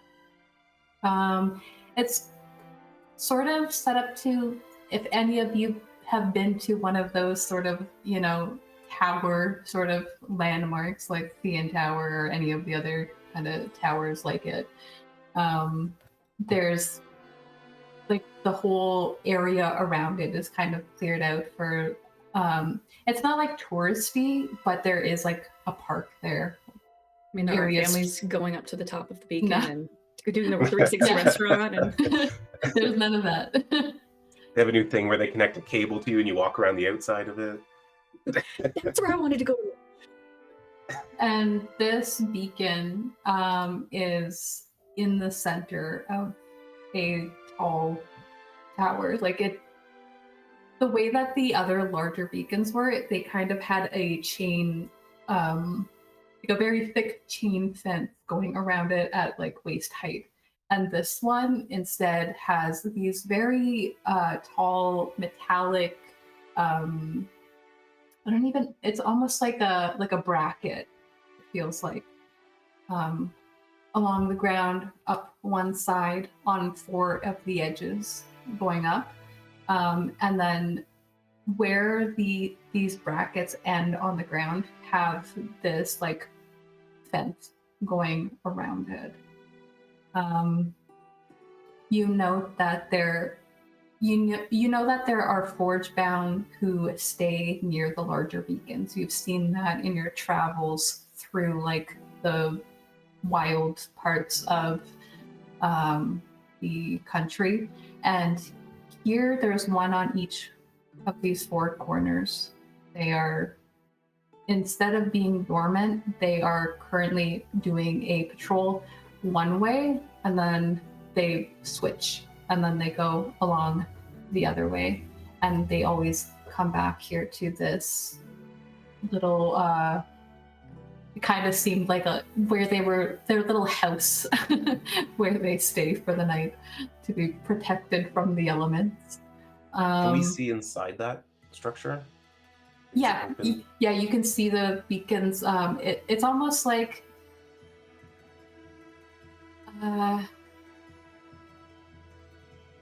there's just 4 tall walls on one side of it, but every space in between that is exposed and open.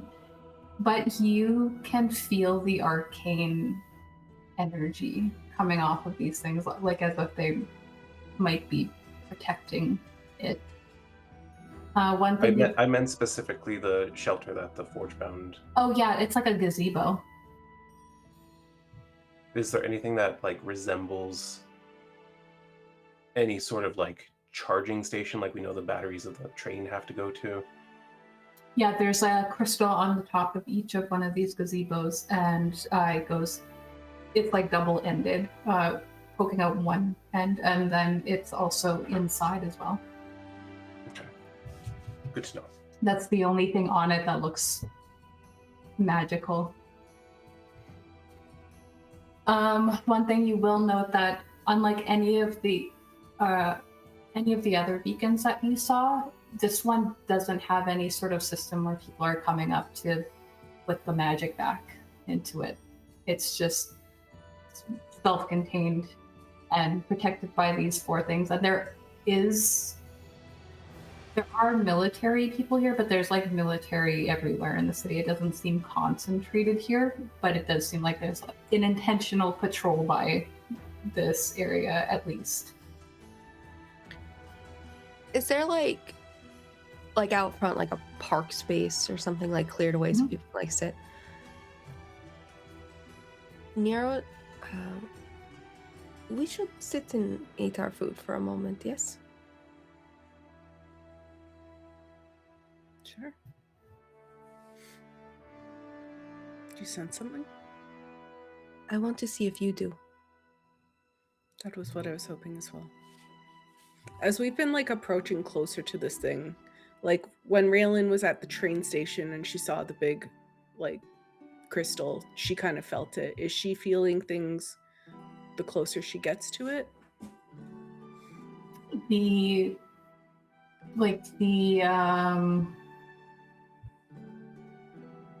That sort of resonance that you had in your arms and kind of some of the emotional things that have been happening along with some of these experiences. It's kind of difficult. It's like there's so much going on around you, like this place is kind of busy, that it's almost kind of difficult to focus in on that, but you are feeling almost like an anxiousness that doesn't feel like your own. Yeah. And your arms do feel that sort of strange feeling. Yeah. It's not painful, but it's just slightly like you're aware. Yeah. I feel something, but not as strong as I hoped. How long are you planning on spending here, Nyra? I just want to try something. One thing. She'll sit down and pretend like she's gonna eat her kebab on the ground and ask Raelynn to sit down with her. Sure. She'll sit. The kebabs here aren't as good as the ones in normal. They don't have the right spices. Yeah. I don't got the spices down here. It's white people food.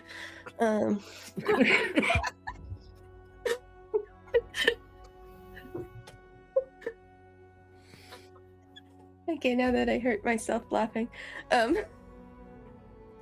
just she'll like take your hands, one of your hands, because kebab, and like put a shit down on the ground, put her hand over you, put it like touching the ground with you, like just feel him.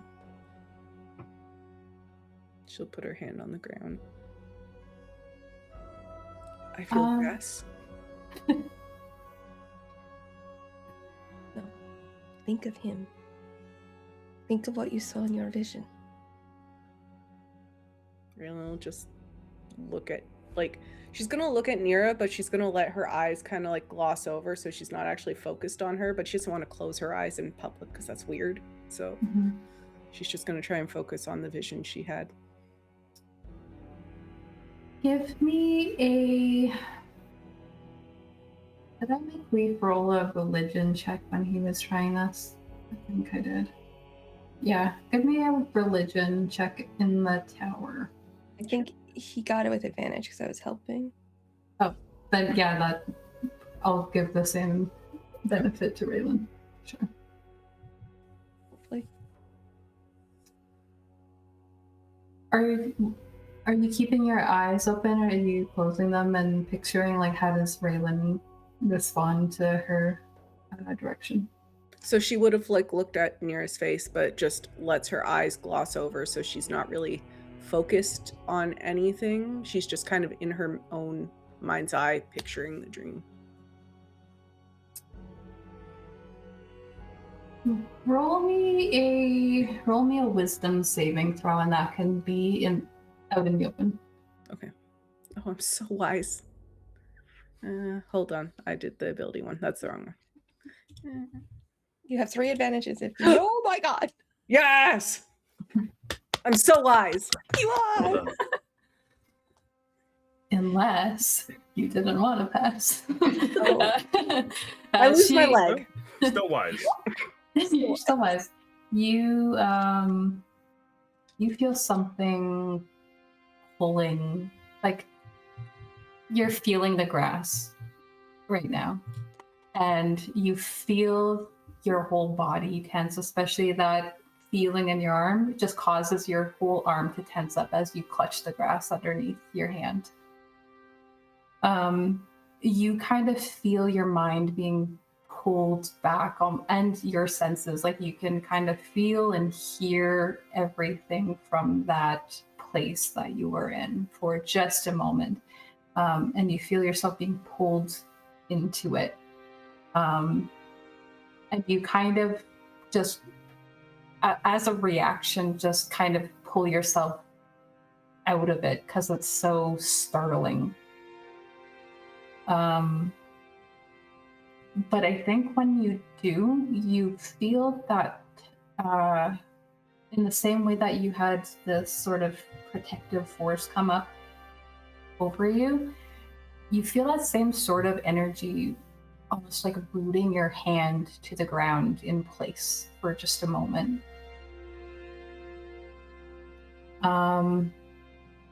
When you think on him, you get like a flood of emotion, and it's just agony.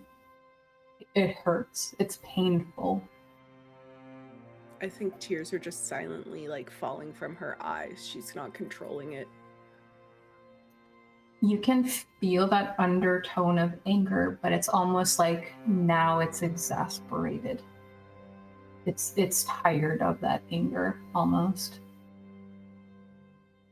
He's tired. Nyra will just like gently wipe the tears away. It's been 100-something years of this pain. I can feel it all.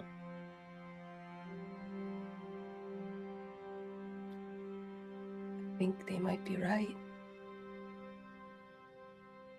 I think so too. Vael, you wanted to come here and scope this out. What is it that you were looking for? Well, they're sitting in the grass. Vael just kind of wanders away. You taking Chinook with you as well? Like kind of making Yes. it look like you're going for a walk? Yep. He'll find a stick if there are any, and kind of be tossing it to him every now and then, kind of thing. But he's going to get as close as he can to these barriers without being like super sketchy about it. But he'll throw the stick to Chinook and just kind of look up at the tower and marvel at it a little bit. And he's definitely looking to see what he can glean. If he can see sort of what is it? It's like a crystal that's normally the head of these things. Mm-hmm. Seeing if he can see that, how far up it is in the air, if it has any distinguishing features different from the others. What did I think I gave you guys the height.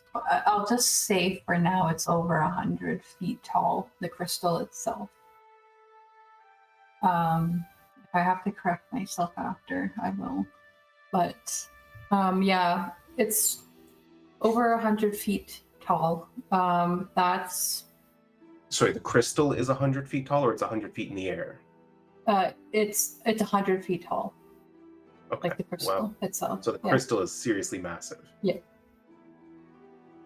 And it is protected by these 4 things. The brackets, the width of them at the edges is like how much? Those each are like 20 feet wide. And I'm just trying to picture this in my mind. So the beacon is the crystal. The crystal is like the only real thing. Yeah. The beacon, the rest is just protective stuff. Yeah, this is the crystal. There's like protective things on I each see. 4 Okay. corners. And so... And Kemi told you, when you asked, is it accessible? She told said you from the air, which you can see is... There is an opening at the top for sure. Can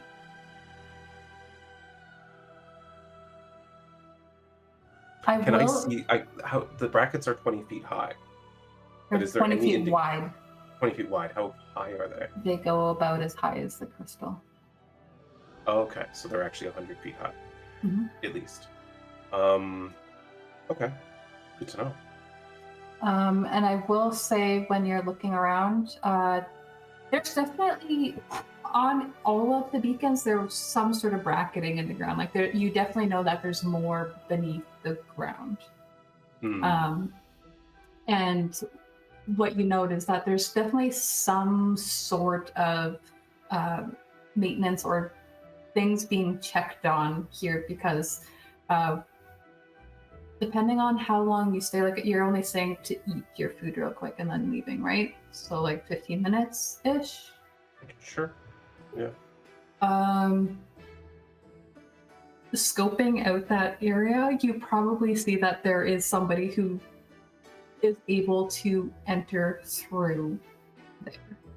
But Passing between the barriers. They're already there. You don't see anyone go through there, but someone can be in there, is what I'm getting at. Because they are walking around looking at the places where the crystal is kind of like seamed into the ground. Right. And they're just kind of like looking it over, and it seems like they're making notes of some sort.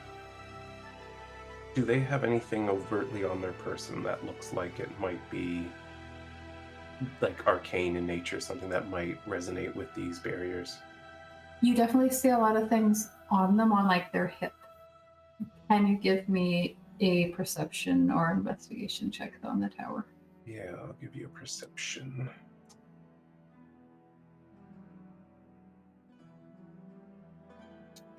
You see a lot. That's fair. That's fair. You really want to know about this. You're kind of making it look like you're just walking Chinook around, because you can go all the way around this thing. Noting this person, you see something that looks very similar to what Leif described seeing in Lorraine Hollow. There was like some sort of tablet like thing that's in his hand, like inside of the notebook that he has, and you can very clearly see that there's like runes etched on it. But then on his person, you also note that there's 2 crystals dangling from his belt. They're both blue, like of the same bluish substance, and you can see that there are runes, and it looks very similar to some of the things that you guys have used, like to get into the train areas, for example, when you use those systems. Except these ones are just crystal and cylindrical, rather than stone. All right.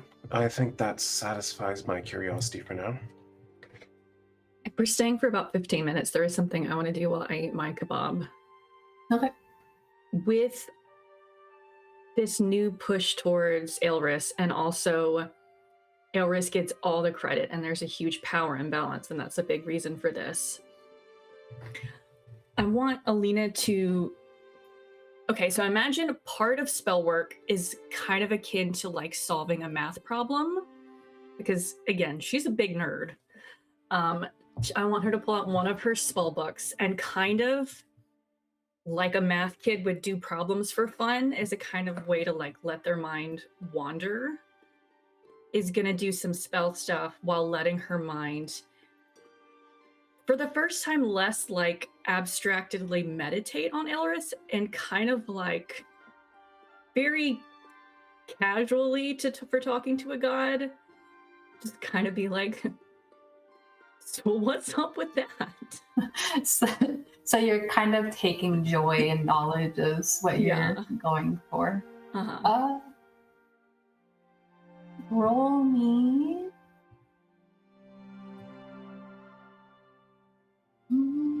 Roll me a religion check in the tower, and then a persuasion check in the tower as well. Okay.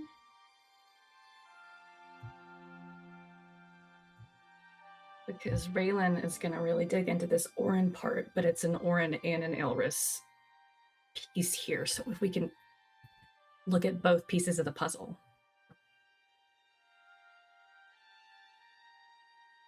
Especially looking at last time I reached out to him in the Spiral Archive, it was an unsettling feeling.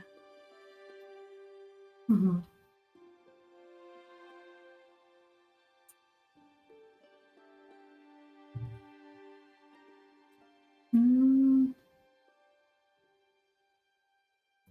You're sitting there kind of delighting in these things that you've been taught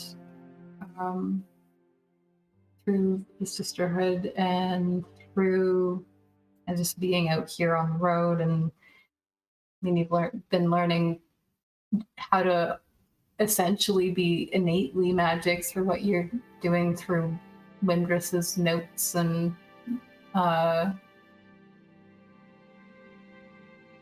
you feel aware suddenly of everything around you within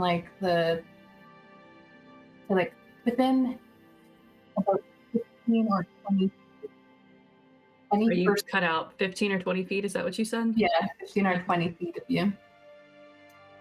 Every person who walks by, just like you note every detail on them. There's small little stitching that's just off in a way that you normally wouldn't even clock.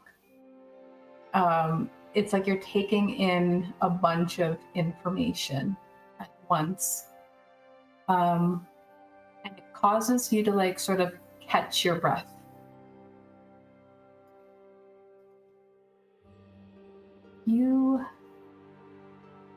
I think you sit with just an overwhelming feeling. You feel overwhelmed, overburdened, hyper aware.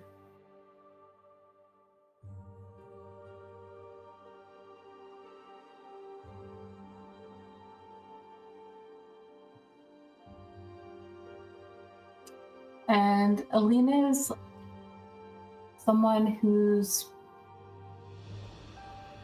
sort of anticipating in people's feelings almost. So I feel like this is uncomfortable for you. And I think it also is not helped by the fact that you've been getting these little clips of catching people's thoughts and emotions when you don't actually mean to. And as you're trying to push all of that stuff away from you, almost instinctually,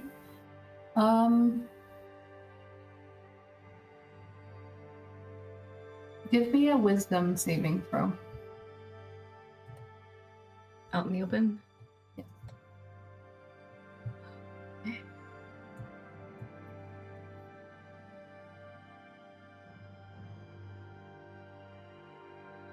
You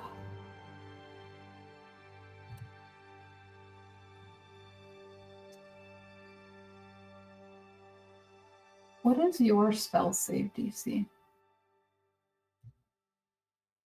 It is... Oh my gosh, where is it on here?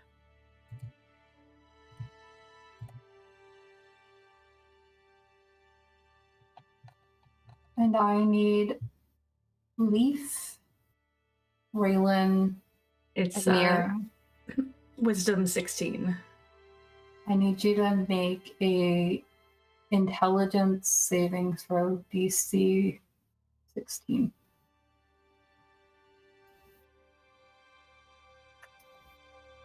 Well,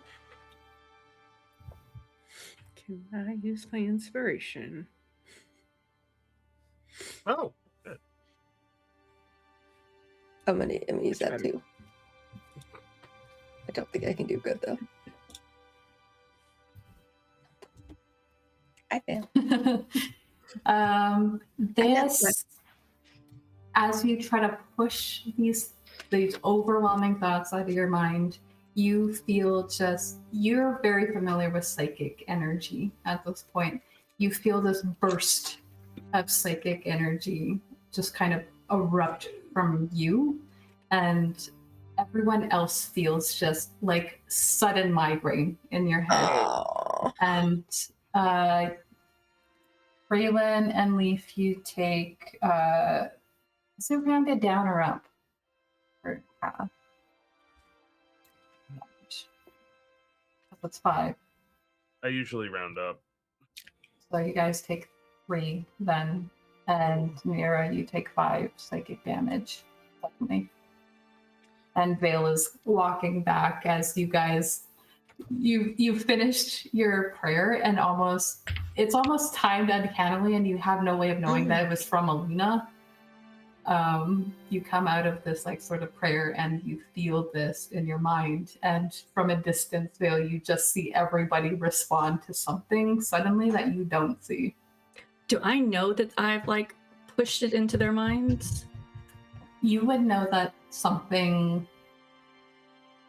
you've exerted some sort of psychic energy. Yeah. And so if I look up and the rest of my friends are like, ah. Yeah. Well, don't look too excited to see me back. Do you not feel that? Me? No. Lucky you. I'm sorry. Why? Why? What did you do? Jinx. I think that was me. Well, don't do that. Not as bad as when I try sending back home. Is this a new spell, Alina? What do you... No, I was just trying to talk to Elris. And all of a sudden, I was hyper aware of everything within 20 feet, every stitch in everyone's fabric, and just snatches of thoughts and feelings and emotion. And I don't know if you've ever been that acutely aware of everything in that big of a radius all at once. Mostly just as it applies No. to pleasing bodies, but... Then, so no. Well, I tried to push it out, and I think I pushed too hard, and I hurt the 3 of you. Oh, it wasn't too bad. It was mostly a surprise more than anything else. Do you think this is something you could do again? No idea. I was just trying to reach out, see how he felt, what he knew about getting all the glory, and don't know what any of it means. Maybe he's overwhelmed. Quite possibly.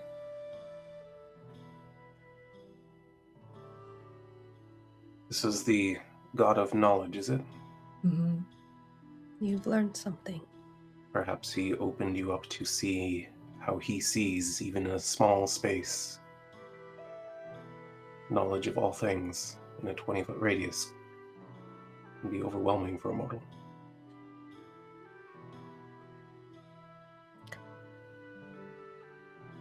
Maybe we try again when there are less people about.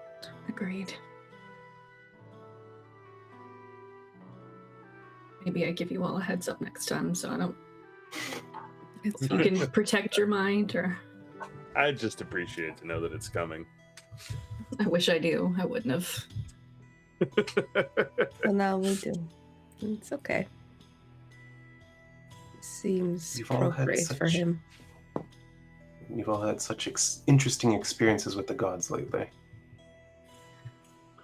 I don't think you've escaped their notice. Keep waiting for you to wake up with a weird dream. Oh, I don't doubt that they've noticed me, but I'm not interested in playing that game. Well, if you want to get a sense of what it's like, I can bean you in the side of the head. That's why I'm not interested in playing. Well, one of the reasons. Where did you go? Just look at things a little bit more clearly. And?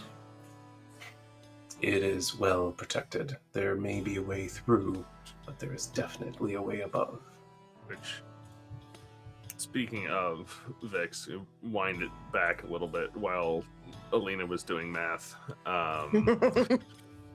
Leif would have been looking around to see if there were signs of like subterranean access, like, I don't know, a little shed, or maybe a building that's just a facade to conceal something behind it.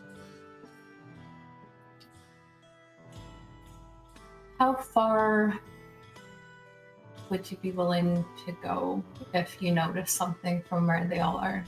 I guess it depends on what I notice. Okay. Roll me a perception check or an investigation check in the tower. Perception.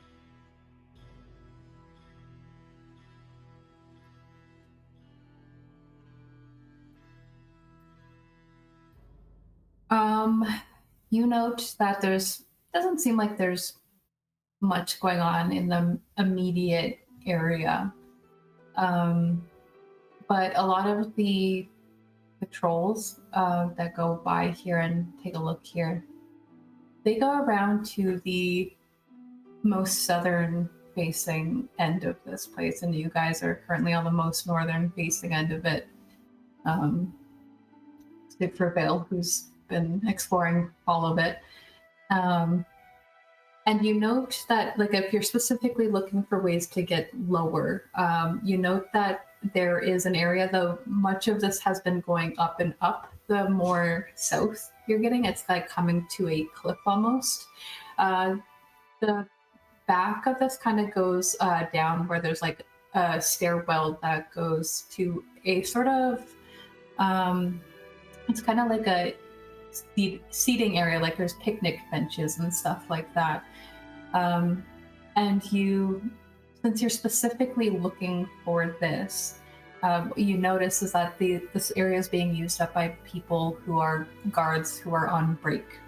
And from where you're standing, you're kind of looking over and down at this thing. And so there's an area lower that you can't see, but you're unaware of that until someone goes like through where the stairs are coming down and they just disappear. Gotcha.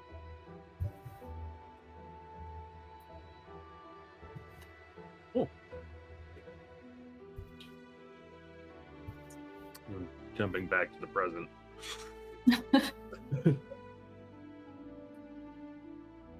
It looks pretty well secured, but there might be something around that side if we want to try to get underneath it or something. I didn't go and take too good of a look. Did you get a look at that side, Vail? Or Stacy fake name? I did notice. I do think that these barriers protect below ground as well. Oh, that's fine.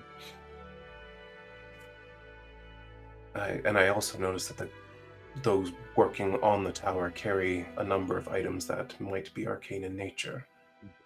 Any one of them may be the key to passing through the barriers, or they may all be necessary. It may be something I didn't notice at all. But based on how well they've protected this thing, gambling on that would certainly be a huge risk. For all I know, that's a wall of disintegration. Hey Zeke, come check out this wall.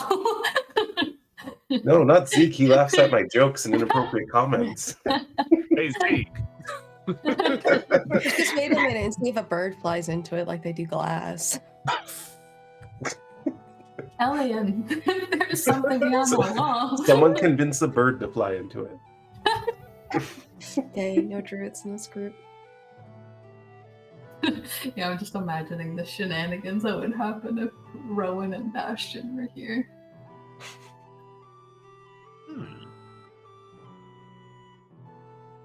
Or when Leif is able to run up this wall. 3 more levels. Leif is the one that tries to go over the top and smacks into the side because they've just These cleaned it us. Things, maybe there's metal for the brackets. That's as far as we can get, but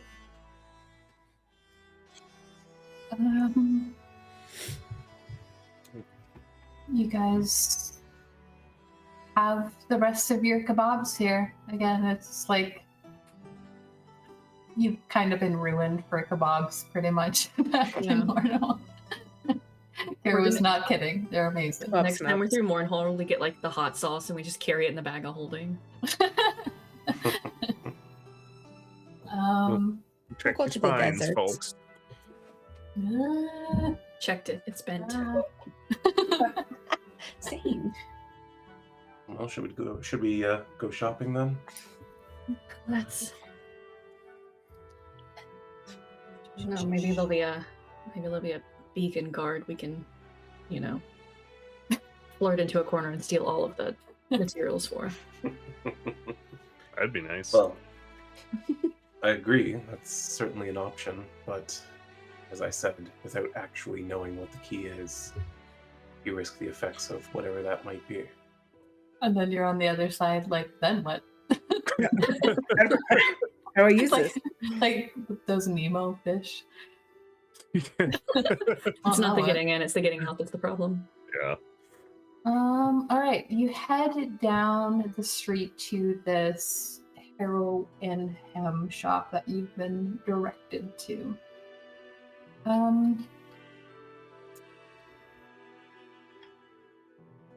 It is on the third floor of a building that has a bunch of other little shops in the same building. Each of these, you can see though from the outside the signage on the third floor. And when you go into the main floor, there's stairs going up and then a hallway leading to a different shop. It looks like maybe this might be an older building, like it's been here for a long time, just based on the inside of it, and then the outside looks like it's been done up or redid since, because it's kind of a different style of architecture that matches the rest of the city, and this is more wood and stone, and it feels less magical in nature in here.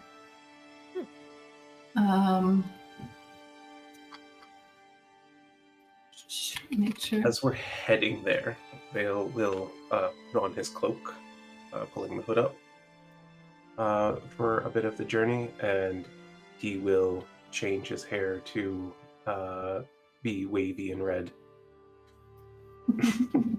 And then as they get closer, he'll pull it down. That's a new one. Elian kind of gave me the idea. Looks good. Figured I'd try it out for a night, see how it goes. You're less likely to get confused with Matthew Daver now. Suppose it has that benefit as well.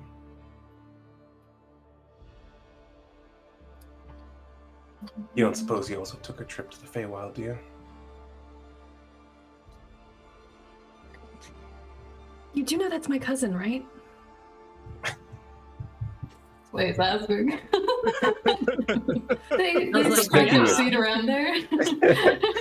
I'm just making a joke, but is that something that people are weird about here? Yes. No? No.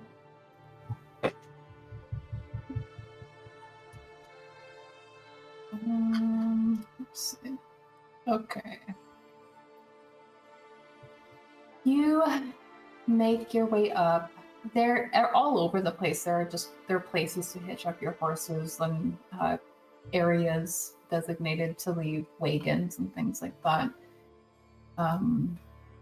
You head up all the way up to the third floor, where you come across.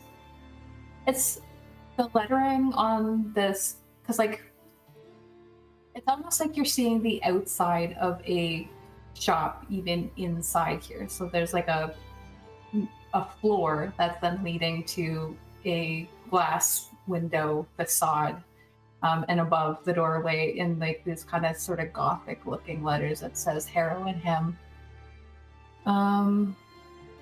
You can see immediately, like inside this, everything seems like it's tailored to people. There's 2 other customers that you can see as soon as you walk into this store that has fabrics and like basic designs of dresses and suits on mannequins.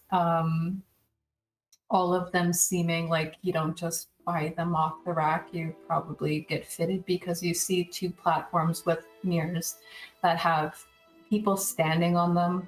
There's an older man who's getting fitted for a very fine blue suit that has all of this sort of metallic green filigree going up along the collar and down to the waist, and then it's like he has a tailcoat on the side of this jacket.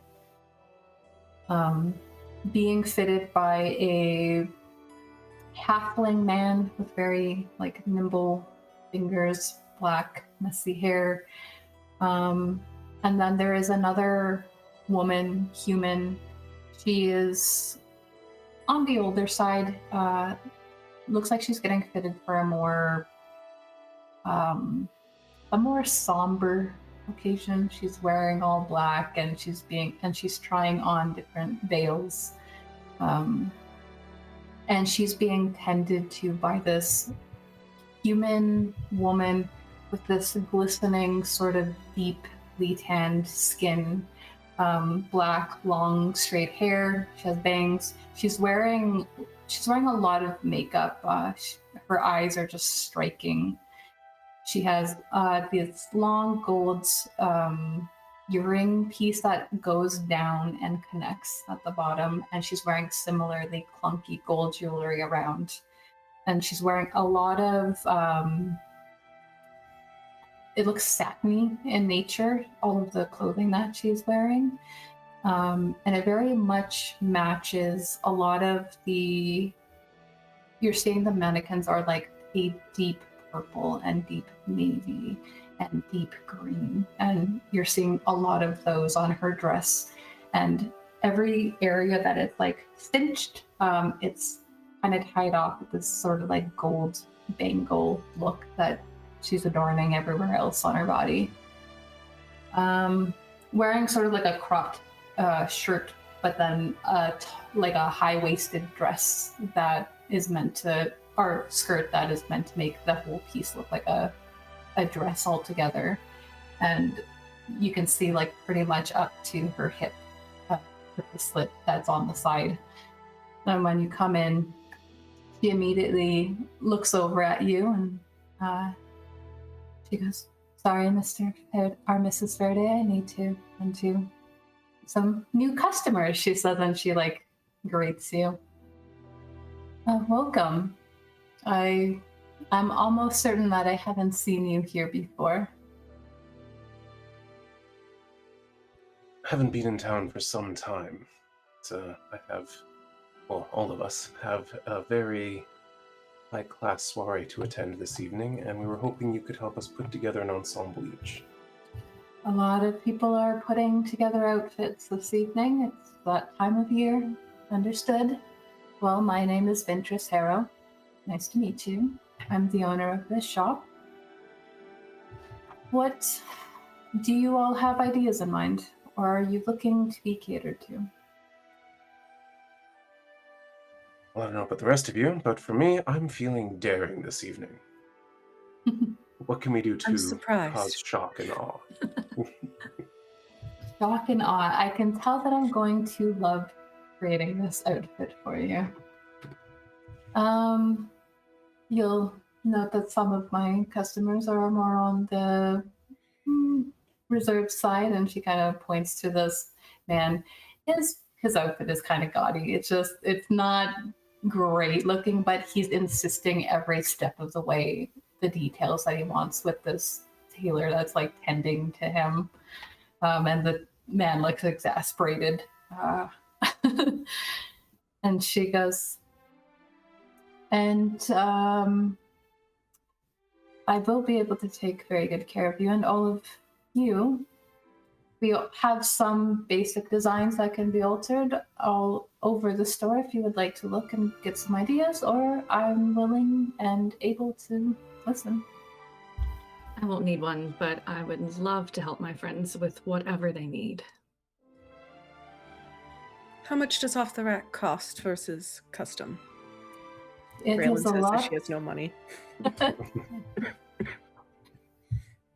It is a fair discount.